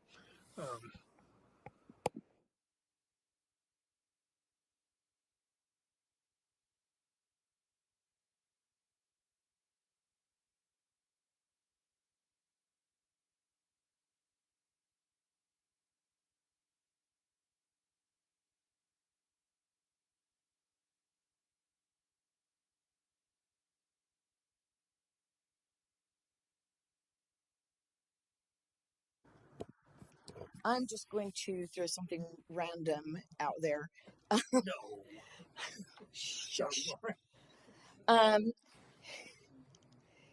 It's really an HR thing more than anything else, and that is when a teacher does have a level 1 employee who passes away during the school year, it would be nice if HR could make a stronger attempt to get the same substitute for multiple days. Because that doesn't always happen, and sometimes substitutes don't show up. And that happened to me when my husband died the night before school started. I don't think that's an HR thing. That's a That's not even a yeah. thing. That's a secretary when they put it. If you didn't put it in there and ask for or talk, the secretaries put it in there and people just pick them up. Yeah. So more like a secretary or I don't. admin to.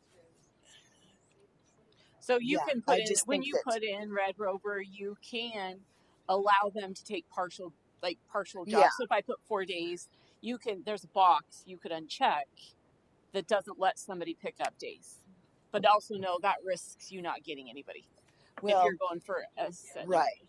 Yeah. So I had 2 different subs the first 2 days, and 2 of the admin, the principal and one of the vice principals, came to my room every class period and told my students why I wasn't there. And then the second day, there was a different sub who were left with papers my students had written and did not come back. So the third day, no sub shows up. So then the English department, great people that they are, they band together. Somebody comes in every hour, gets them started on something. No sub all day long. It's the third day of school. I get it. That was probably not optimal for anybody. But then when I called one of the teachers that night and said, "How are things going?" "Oh, it was a little rough today because there wasn't a sub." And I went, "I'll be back tomorrow." Because I couldn't let my students, because the sub the first day didn't follow the lesson plans, even though they were a bulleted numbered list and in excessively great detail. The substitute the second day didn't follow the lesson plans. No sub the third day. I had college classes. I had honors classes. You got to forge ahead with those kids. there's no, oh, it doesn't matter if I'm there or not. And I'm not upset that I had to come back, actually, because probably for me that was the better thing. I don't. School is more my home than my home is. But just that, like, seriously? It's the third day of school. All the subs should be available. You would like to think that. Yeah, And I know I don't, probably shouldn't even say this because I know. I, it's been a long time. no, Nothing offends me. it's not that. It's like, I don't want to say the reason doesn't matter because it matters to us, you know, as Right. we go through it, it's close. But like to something like, we can't know when people are going to accept the jobs and when they're not. I mean, Right. we have trouble from day one getting enough subs. And yes, this one might be to a death and I'm going to be gone, but then we've got 15 other absences for whatever reason. And you know, the subs don't know the reasons. Right. They're just either accepting the jobs or they're not. And a lot of times we have unfilled. Oh, I know that because we cover for each yeah. other.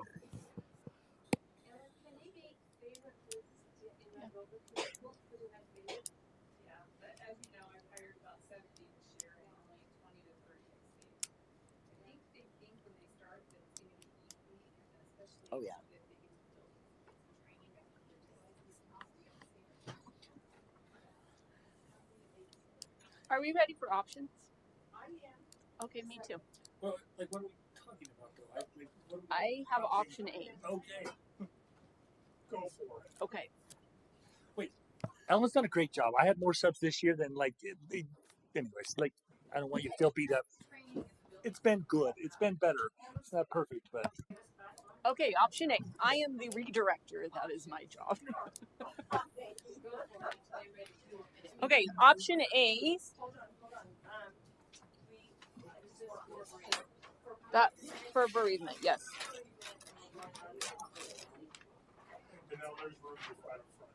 No, I just lost it.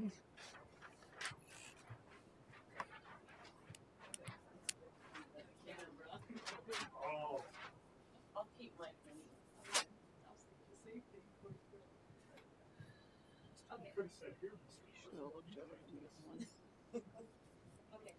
Okay, just a minute. Now I decided to look at. Do you want to put bereavement on there? I can do that. Yeah. That way we know where we are. Yep. Thank you.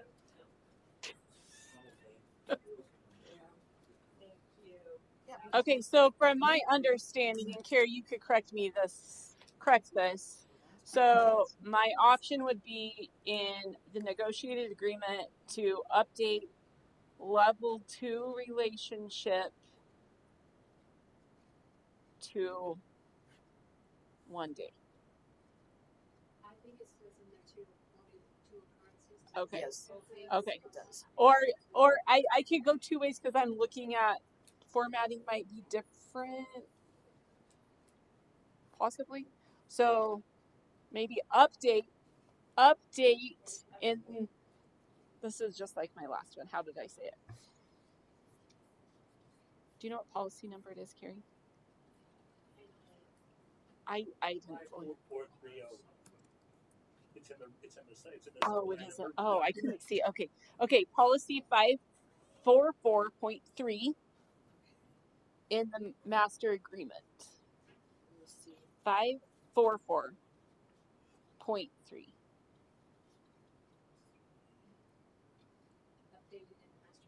Yes, which is really level 2 is 1 day, 2 occurrences. But it might be cleaner to. And plus, if they're involved in the wedding, it doesn't.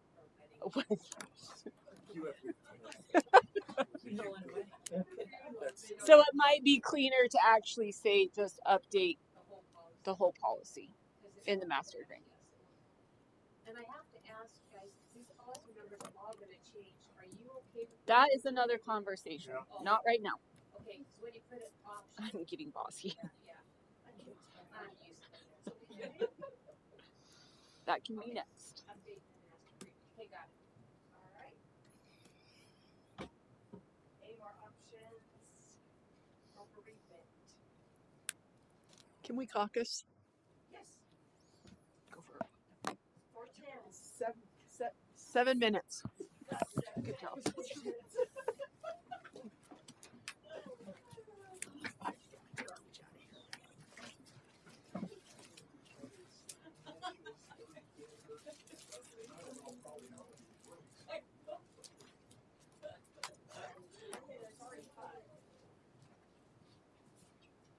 to be.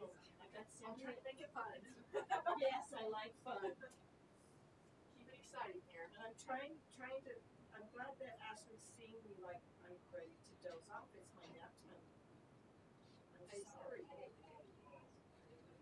Oh, and I do have dual action if you need some. Okay. All right. Let's if you ever get home. I know, right? I know. Okay. Well, we asked to get scheduled to go over to wants to stay here, and she's cranky. I really like her She's cranky because she's not getting her way. Oh my God, that child. I love it. I have 3 wonderful boys. They're such good dads and husbands and everything. I really did want to stand that. But nothing thrills me more as to when one of their boys, I start cracking up and think, oh, yes. I absolutely love it. It's like, hey, how'd that happen? And she's very much like her dad. I will say that. But because I had experience with Adam and how he is and was, I can deal with Darrington better than her mom. And I worry, but I gotta talk to her about this. I don't want to see her relationship with her daughter be like what she has with her mom. And I really think she gets caught up in these power struggles with Darrington, and Yeah, those will kill you. And it's killing them. It's killing Shelby because she's doing most of the parenting because Adam's always working, and the railroad relies on him. He does a good job. He gets those cars moved, and so he is working 12-hour days. Where does she work? Does your daughter know? She is independent. She runs her own dance studio from her home. She also is a nail tech, so she does mani-pedis. And she's helping a friend that she went to school with open a business. This gal is opening her own place with her mom and Shelby in Burley. So they're in transition. She was at so she works on she's a what do I want to say? Entrepreneur kind of. Well, yeah, she's her own business person. She's self-employed. Thank you. So with the district, we have it's called CARES, and it's through some of the hospitals, and they have stuff for parents that have tough kids. Okay. And if I were her, I would call them, and I don't know.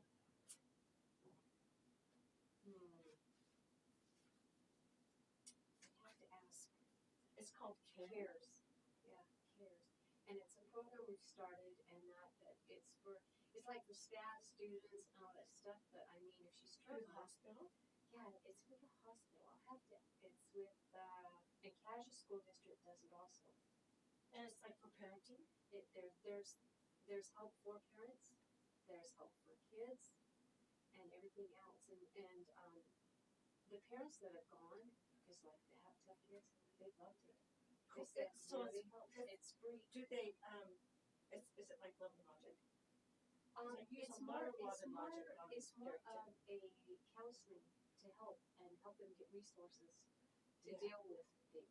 With strong-minded Yes, children, yes. because she's very, and oh yeah, she and I went round. We didn't go rounds and rounds, but I did exactly to Darrington what I had to do with some of the kids at TLC, and she acted just like they did, and I would not engage with her. And I tell you what, when I went to engage, she escalated. Mm-hmm. And then I started saying, I talk to children who are respectful. But then she'd go into this other escalation, and I would not engage. And she did it for over an hour.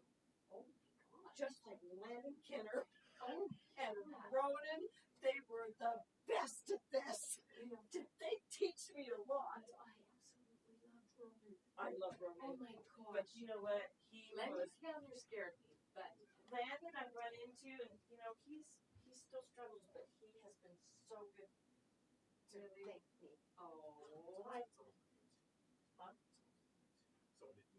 Oh, okay. Oh shoot. Can you delete what we just said? well, none of us were here. Oh gosh.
I just want to say, so, there's more changes in this than just in the level 2 relationships that we've been looking at. And I think we'll have to come back to that. But going back to Josh's point of, are we drafting this language for the rule breakers or the benefit of the staff at large? And I know Spencer said both.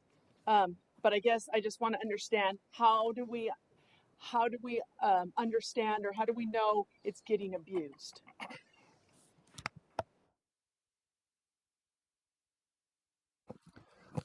From the situations that me or Jeannie or Ellen had to deal with. And I say situations because it is plural.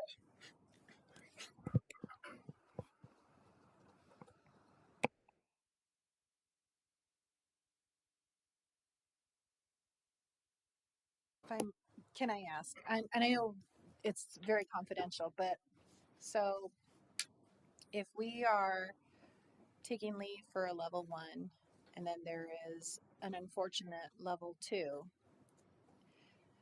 are you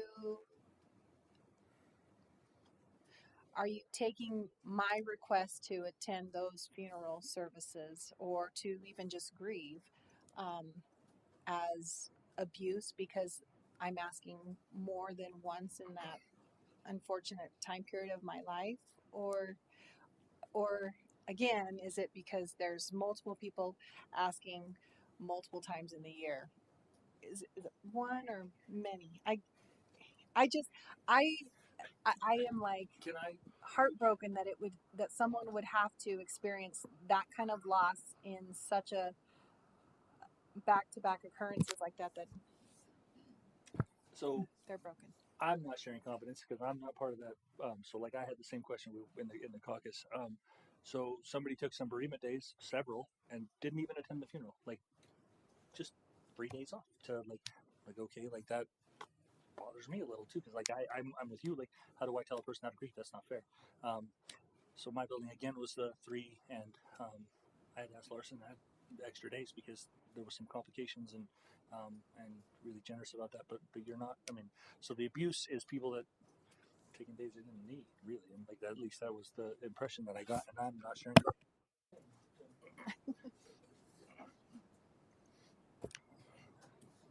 Was there a service? Is my question. Like in the example you gave, where they asked for the 3 days and didn't even go to the service. My husband died 8 years ago, and we haven't had a service. He lives in his box in front of the TV. Yes, I mean, each situation is different, but in one that don't want to give too much as it Oh, might it's fine. give stuff away, but in one, nope, here I need to attend. Here's who it was. Okay, didn't have any time, but was asking for more days. Hmm. We granted the more days, but we did say, hey, are you able to provide Like the program or something. couldn't even, yeah, I mean, we tried to, once you start questioning, then it's like, oh my gosh, are they lying to us? Are they Hmm. things? I And so, get it. we looked and couldn't find a death notice.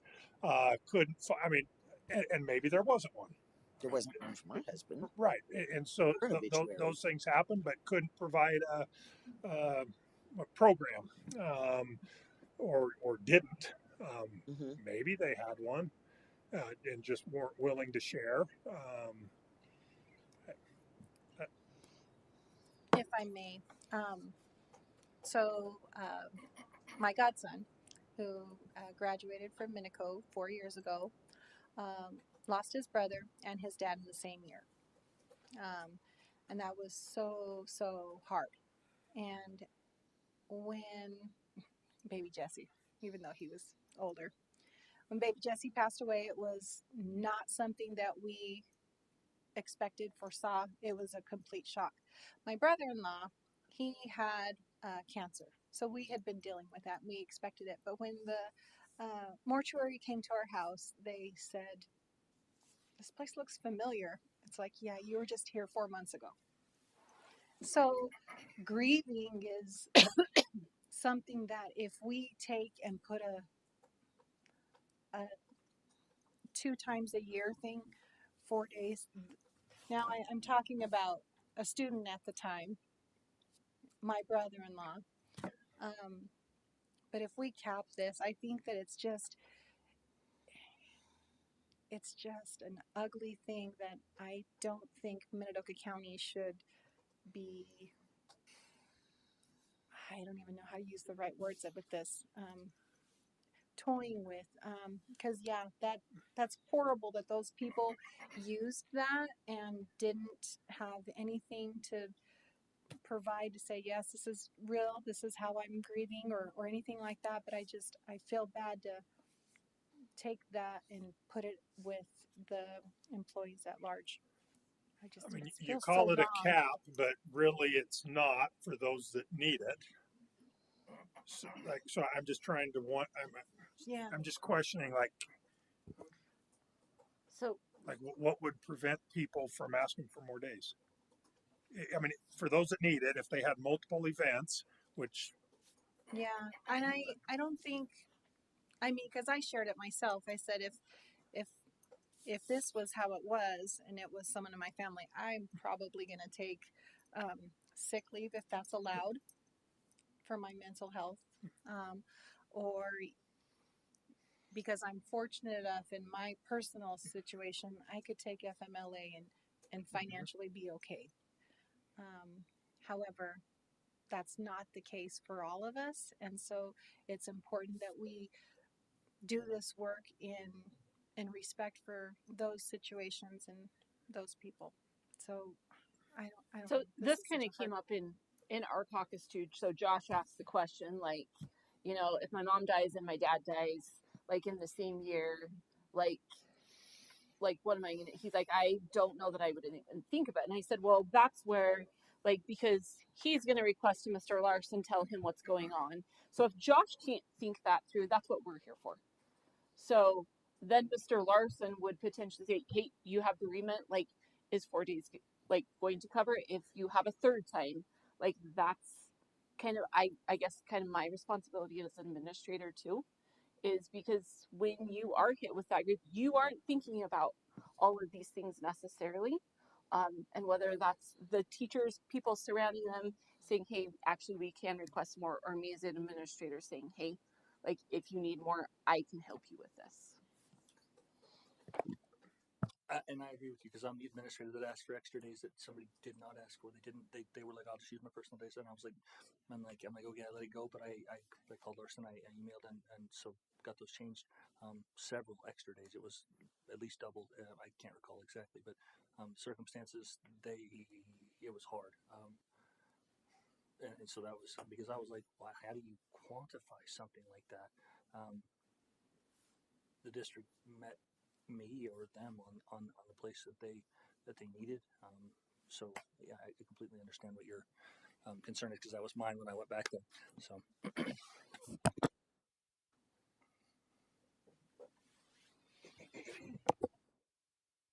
Perhaps it just needs to be made clear. I don't know if this needs to be in language in the master agreement or something else, that uh, it doesn't necessarily have to be the person themselves who is grieving, who submits that letter or whatever for extra time. That it could be their principal, it could be their best friend, it could be, but someone who knows the situation, could do that because in in the provisions of the new policy that I'm looking at, or the proposed language, I guess I could say. Um, it doesn't say necessarily. It just says a letter, if additional leave is needed, a letter must be submitted. I think a lot of people would interpret that, and I think I would have too, interpret that as, oh, I need to do that. And I totally understand people not being competent to do much of anything when they're grieving. Um, But if we could somehow Can I interrupt make you? So that, I really liked actually at the end how it actually says, so like if you can't come back when you thought, like that request can be made after mhm, you return also. Because you're right, like in the moment, as soon as something happens, that is not, you're not worried about that right then. So I really actually like that piece that as soon as you come back, and I was kind of reading, it doesn't, it just says written notification should be submitted. It doesn't say see who would it write it. on the that bottom paragraph, though it does say the employee should notify his or her supervisor immediately if special circumstances prevent him or her from returning to work. Which I would think like Mm, you would need. Like, so if I have a well, teacher that couldn't come, I need them to tell me Well, that so they're not coming. I think so. I think the language should be changed. So the supervisor should be notified, like because Mm-hmm. it wasn't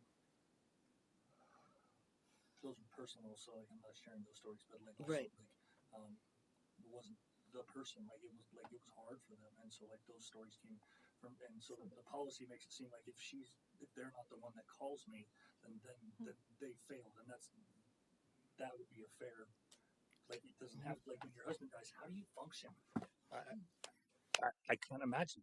So yeah. I'm Norwegian. We're stoics. We don't have emotions. Therapy. That's why we conquered the New World.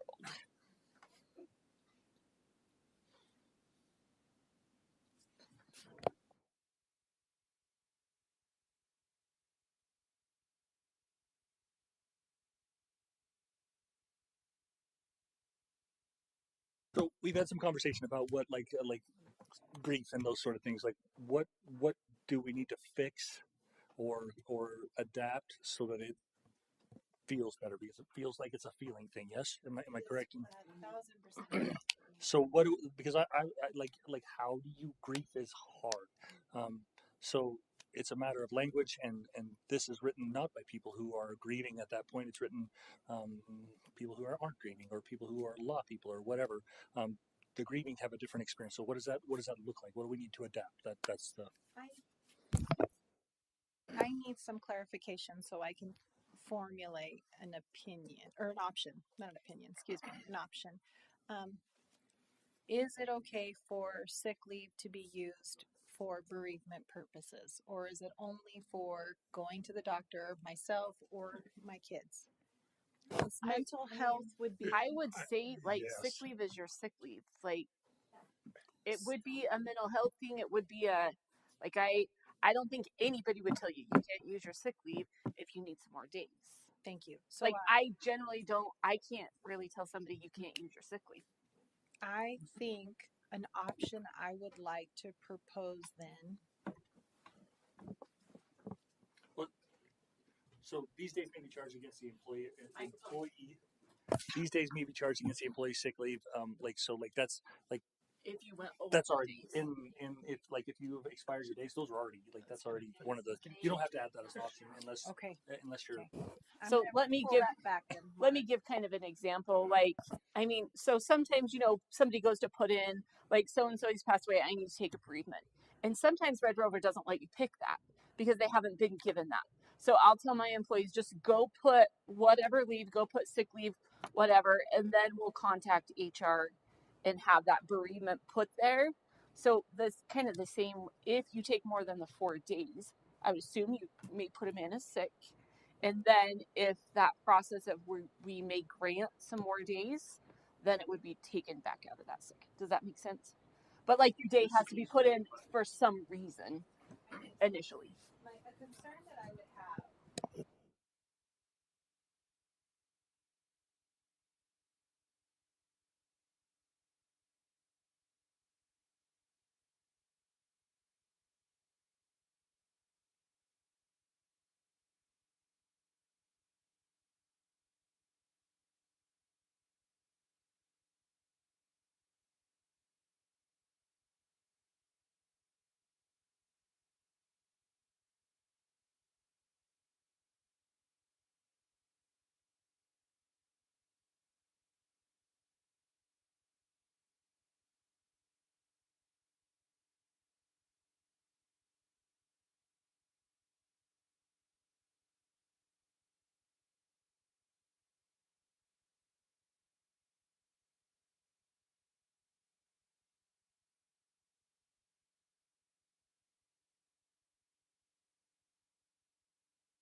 So I don't. I mean, like most of you never see me prickly. I was a little prickly when we started on this conversation. When I started in here, even.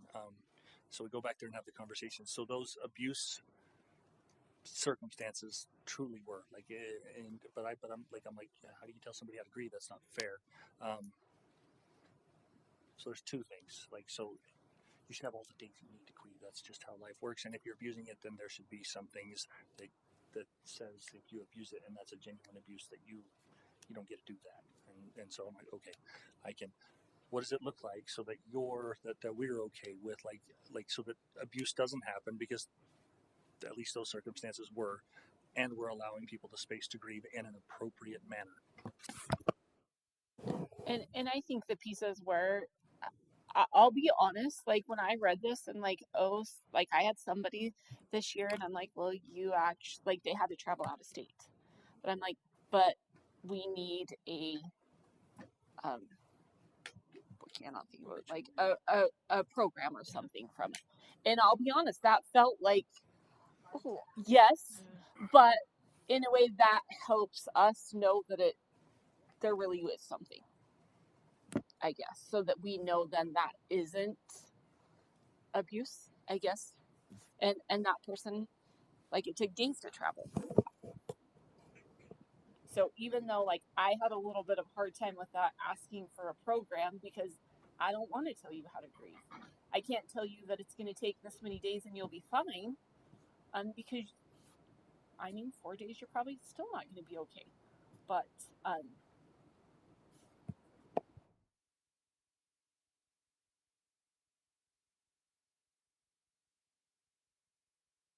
yes, with that, sometimes I worry how that comes across to the employee when I say, like, you'll need to submit a program to HR. Is it make it seem like I don't believe them, and I truly hope that they don't feel that way. I think that this is one of those things that it's just going to be hard for everybody, no matter what. But I think if it could become more understood, perhaps by staff, if when the buildings have their opening faculty meetings at the start of every school year, this could be one of those things that they just always bring up.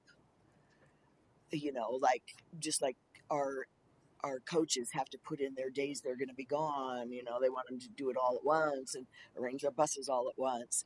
Well, this is something that, okay, we hope this doesn't happen to anybody. It would be horrible if it did, but we understand that life does happen and we aren't all going to last forever. If this happens, if you have someone who passes and you need bereavement leave, please feel free to come to us, and talk to us, and we'll help you through it. Maybe if you have a significant other in your home, maybe you tell them, hey, if I have to do this, I'm going to have to, I probably, I'm not going to be all the way there. Maybe you'll have to write the letter, or maybe you'll have to remember to bring a program. Because I'm sure we have people here who have parents that are in their late 80s and 90s.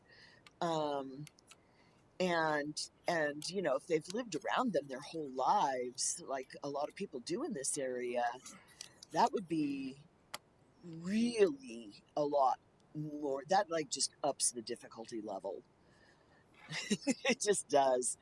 And so I think if we can do that, I think that's a great idea. Like that's something that every administrator can easily do, and I think we sometimes forget these things that we absolutely just know it's there, uh-huh. and most of our staff are the same. Mm-hmm. And we don't want to make our staff go through like the things that we all already know. But I think this would be a great one to say. Like you do have bereavement leave available. This is maybe a little abbreviated, and refer to this policy. Yeah, you could even policy. No. Basically, but it's an updated. Changes. Yeah. So communicating that in Yep. staff meetings, Yep. that be just incredibly powerful. Yeah, I think Lauren's right. So Regularly. I don't really love talking about it because it's like I don't want my family to die, and I imagine nobody else does either. But like I think you're absolutely correct that it should be something that we just like if you need it, then come talk. Let's figure this out together. Because that really, how do I tell you how to grieve? Yeah. And I think with that also is that there is option to have some additional days if needed. So level 2 is sitting at 1. I can tell you right now, if one of my aunts dies, like it's going to take me more than 1 day to get to the funeral. So adding that piece of there is if you need Mhm. more. Well, additional days and for more occurrences. Yeah. Mhm. Heaven Well, forbid something happens. one of the things that happens, uh, if it's especially at a level 1, but level 2 can certainly feel like level 1, um, is that it's as though your brain just stops working. It just shuts down. And yes, you're still breathing and you're still, eating and sleeping and, all the things, but you wouldn't be able to tell anybody what you did all day if they asked you at the end of the day. So, that's why I think it's important that maybe everybody has even a little buddy teacher at school, like, that would take care of those things and say, hey, we're gonna handle this for you, don't worry about it, um, because that's just how it works. Okay, Abby did alert us. We're down to 8 Yeah, minutes. she did. And you had an option that you wanted to put up, Sarah? Yeah, except for we kind of talked a little bit about it with the sick leave stuff. So I think I'm okay with that. I do have a question, but I want to caucus with um, with our team first before I Are we okay with that? revise that. 7 Do we minutes need left? to extend our ending time? Hmm. I think we're gonna have 5:30 to, is latest because Sarah can go. I feel like that you guys are close, but I you're not would say there yet. 5:15. Okay, so Things happen. let me explain. So I have a dinner that I need to be at. I'm saying 6 o'clock because I don't have to be there till 6:30. Okay. I've already accounted for Okay. myself for today. Thank you for your guys' consideration, though. I appreciate you in full transparency. As long as I'm out of this building by 6 o'clock, I will be okay. I will drag you out. Okay, we do 6. Hopefully not. but Let's go half hour. Let's 5:30.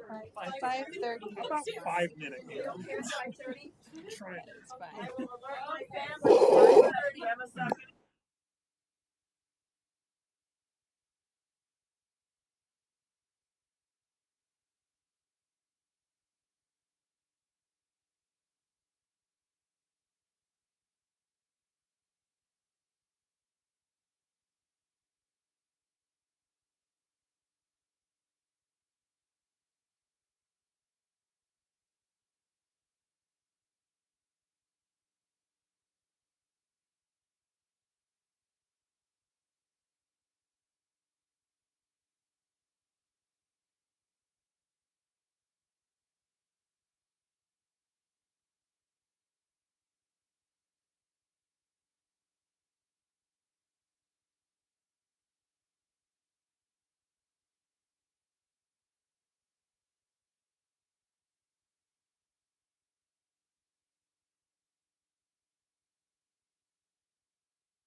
All right.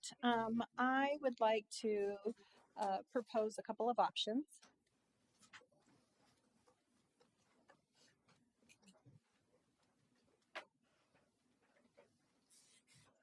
Um, I appreciate the clarification that was given about employees and the use of sick leave. However, I think the words may be charged are not, there's more that's left there. So I would propose that we add in the language, an employee may elect to use sick leave for bereavement if necessary.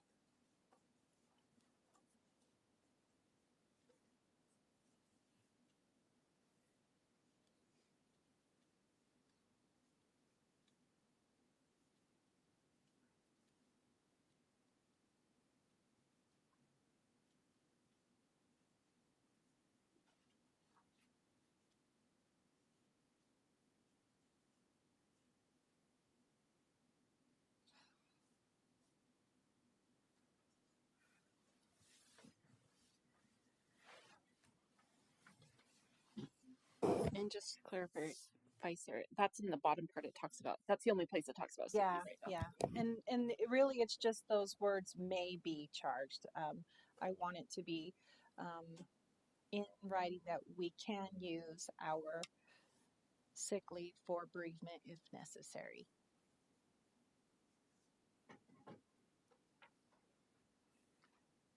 Okay. The next option that I would like to propose, again, just thinking about that cultural lens and just the importance of our family members beyond just the mom and the dad, and thinking about that, I would like to say that we leave the level 2 at 3 days.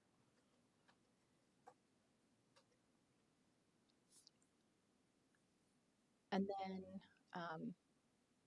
leaving the cap at 2 years, or two times per year, because the way it is now, it's capped at, it's 1 day up to 2 times a year.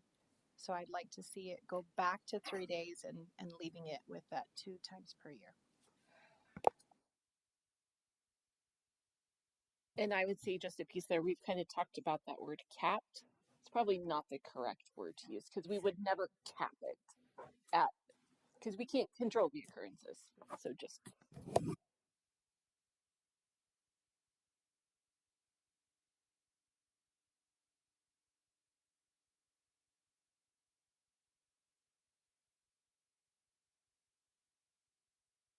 What Ashley just said. So we put, would never cap it at, but that's exactly what it says. So we're saying at 2 occurrences, then more could be asked if needed. So leave the language of 2 times per year.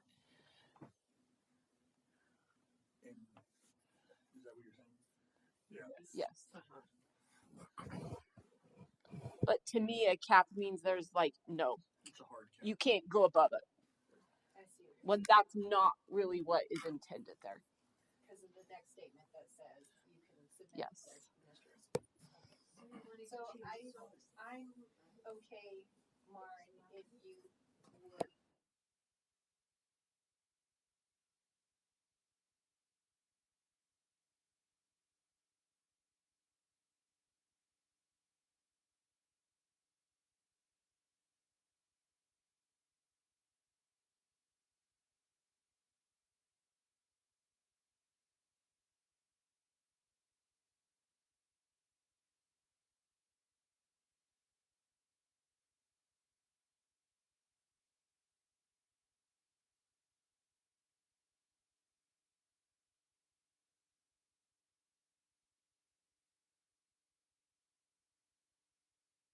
I have an option.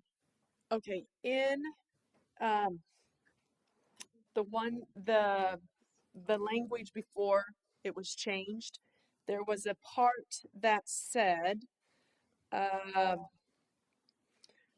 it talked about some provisions, and then it says level one relationships are defined, and it goes through, you know, husband, wife, and then it says level two relationships are defined, and this is as uncles, aunts, first cousins, nieces, and nephews of either the employee, his or her spouse, or significant other. And then it says it may also include a current member of the household who is not a family member, and that was taken out. I would like to propose an option that it be put back in. I don't know how to word that.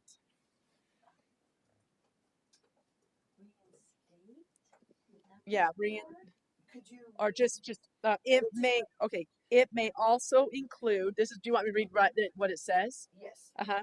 It may also include a current member of the household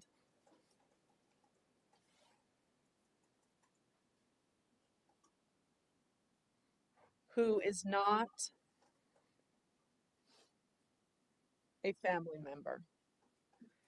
And I know there are times when people do have, you know, people living with them that are not, you know, blood relative. We refer to them as compadres. Yep. So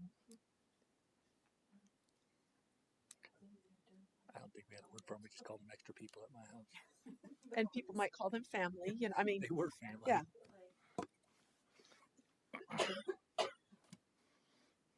And I guess that's on that level two part where it talks about it.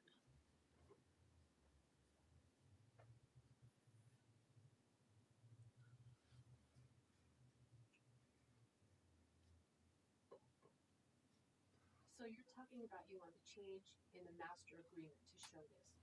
Yes. Okay, so the policy will stay as it is but this wording will be changed in your master agreement. Yeah.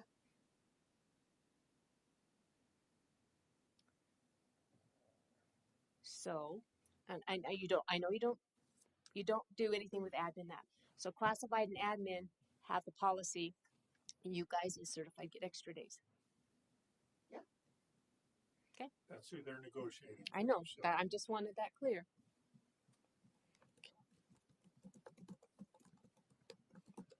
Okay. Any more options? Go ahead, Sarah. Can I ask for a caucus? Yeah. Sorry. I just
We said we would check in at 5:30. Okay, so I'm checking in with you.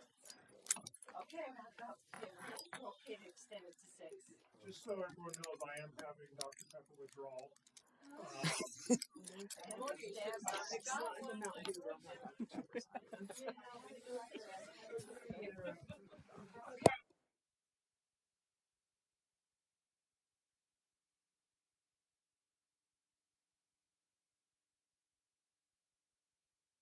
I'll go ahead and start since I'm the one that called it.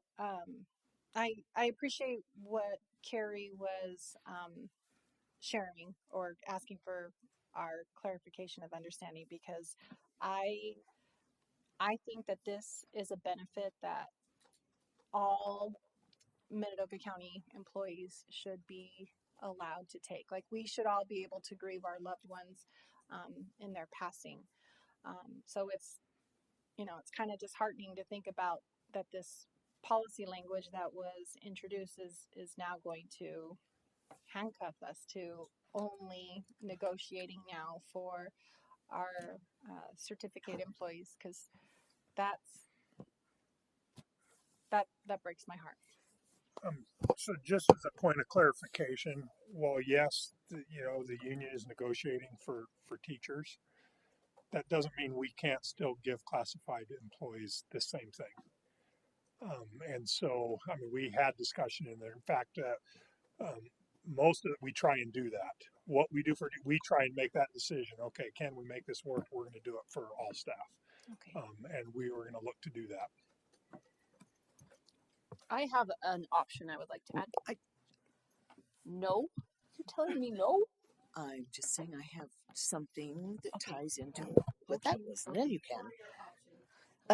So I thank you, Spencer, because actually I was going to bring that up. That traditionally the board has, wanted things to carry across to classified and admin, and we certainly, don't think that it shouldn't. We absolutely believe it should, and everyone should be allowed to mourn in the way that suits them best.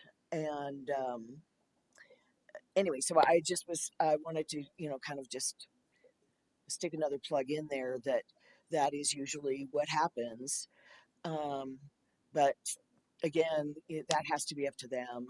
So, if they decide not to ratify because they want that changed, then we get familiar with each other. Can I have my option now? Yes, you do.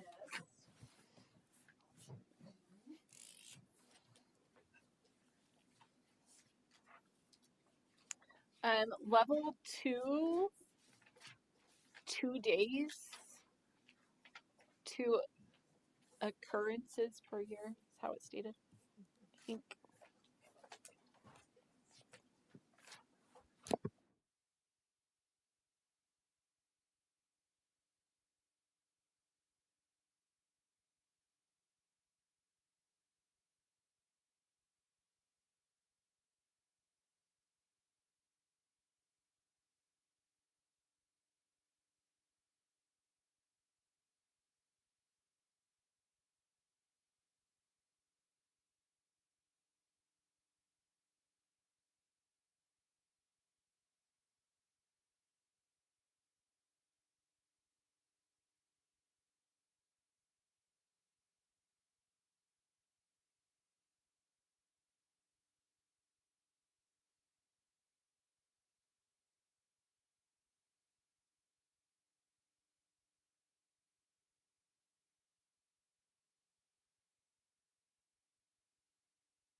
I have a combination.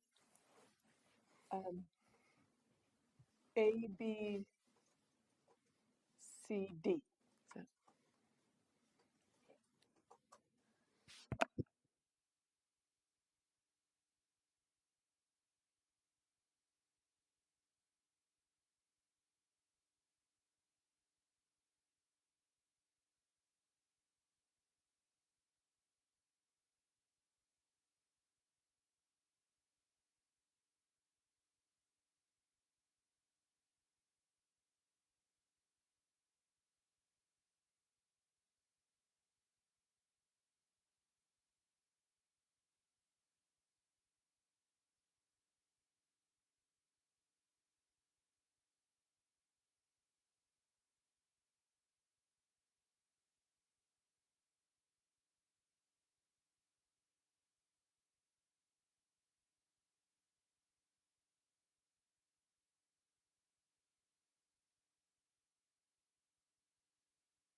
I think the 2 days does give that little buffer. Like if you like have to go to Utah or something, you have a travel, or you have a viewing one day, funeral the next. It gives enough for that, but there is still the option to request additional if it is needed.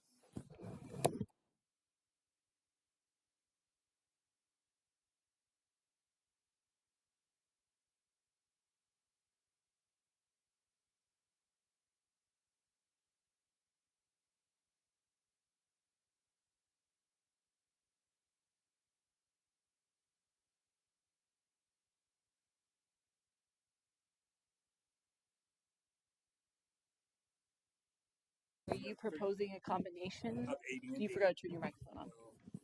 You're right. Thank you for reminding me. A, B, and D. And then we got to figure out.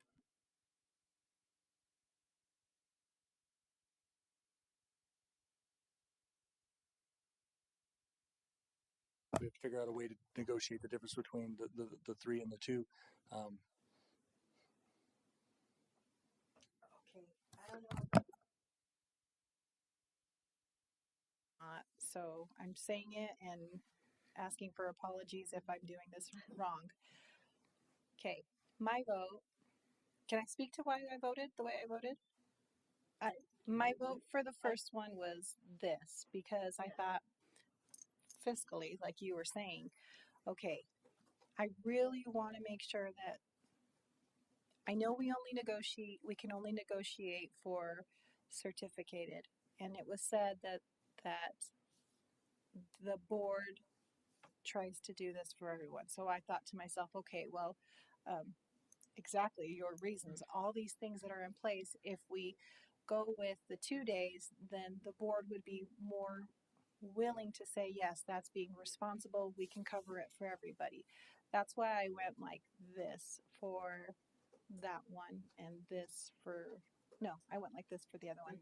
So I don't know how to fix this combination so that that happens because again, grieving, bereavement, that is a benefit that should be universally applied regardless of where you sit in your certifications, and I need help fixing. I have an option I would like to put up. Option F. Sorry, you gotta go back there. Level 2 is 2 days.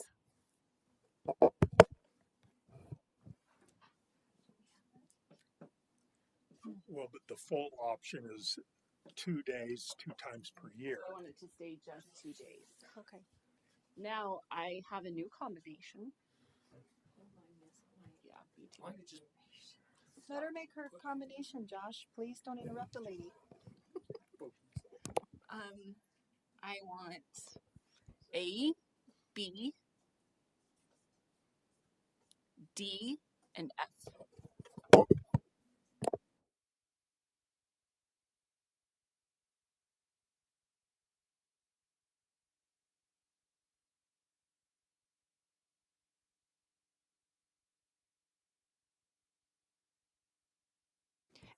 And just like I'm not just playing with words, I think we've all had a little bit of at where it says 2 occurrences. So I myself like feel like we're not messing with it too much, just not limit it at 2 occurrences because we cannot control when people die. I think we all hope nobody needs it more than 1 occurrence.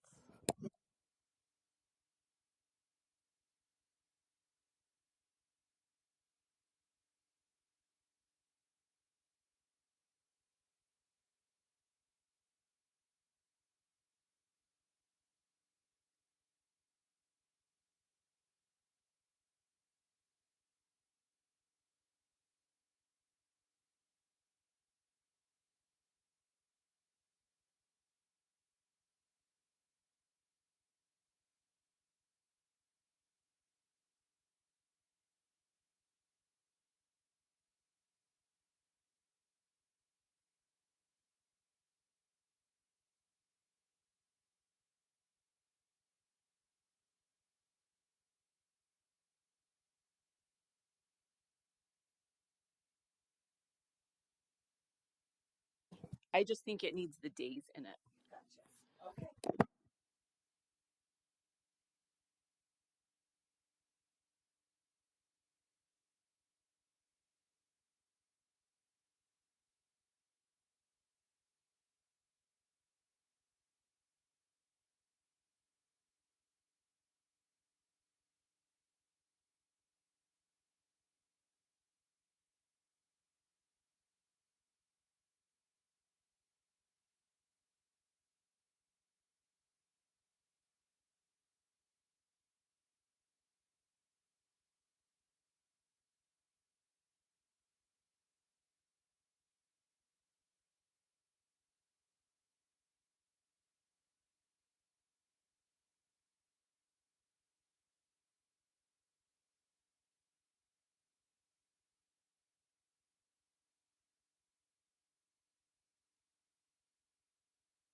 I make a motion to adjourn. Ladies and gentlemen, the master agreement has been approved I and need passed. I need a clarification on one thing. The MOU. Sorry, I think my hair is. That's with the transfer. I need to state it in there. An MOU will be created, and then the policy will be to You be don't determined. state in the MOU that the MOU will be created. No, in the agreement. In the agreement. In the master So I agreement. need to. Yeah. You need to know the wording that they want to Well, use. I like to be determined. I have a policy like to be determined. But do I need to Say state to be determined. That seems to be weird. created? Under construction. In progress, under construction. Yeah. In Coming progress. But do I need to put the to what? Coming soon. Yeah, Okay. there you go. Transfer. But you want the coming MOU stated in there though too. That an MOU will be created. Am Yes. I correct in that? Yes. In that language too. Good Yeah. job. In the minutes, that's yeah. Nice. But nice the MOU isn't understanding. in the negotiated agreement. Well, it's an appendices Right. to it. So I need Yes, to put it appendix in that policy part that an MOU is being created to. Yeah. Yeah. I got it. I'll BS my way through it. Yeah. Got it. Is that what you do? Lately. I can do that now. I'm getting retired. I can do Good. anything. I told you.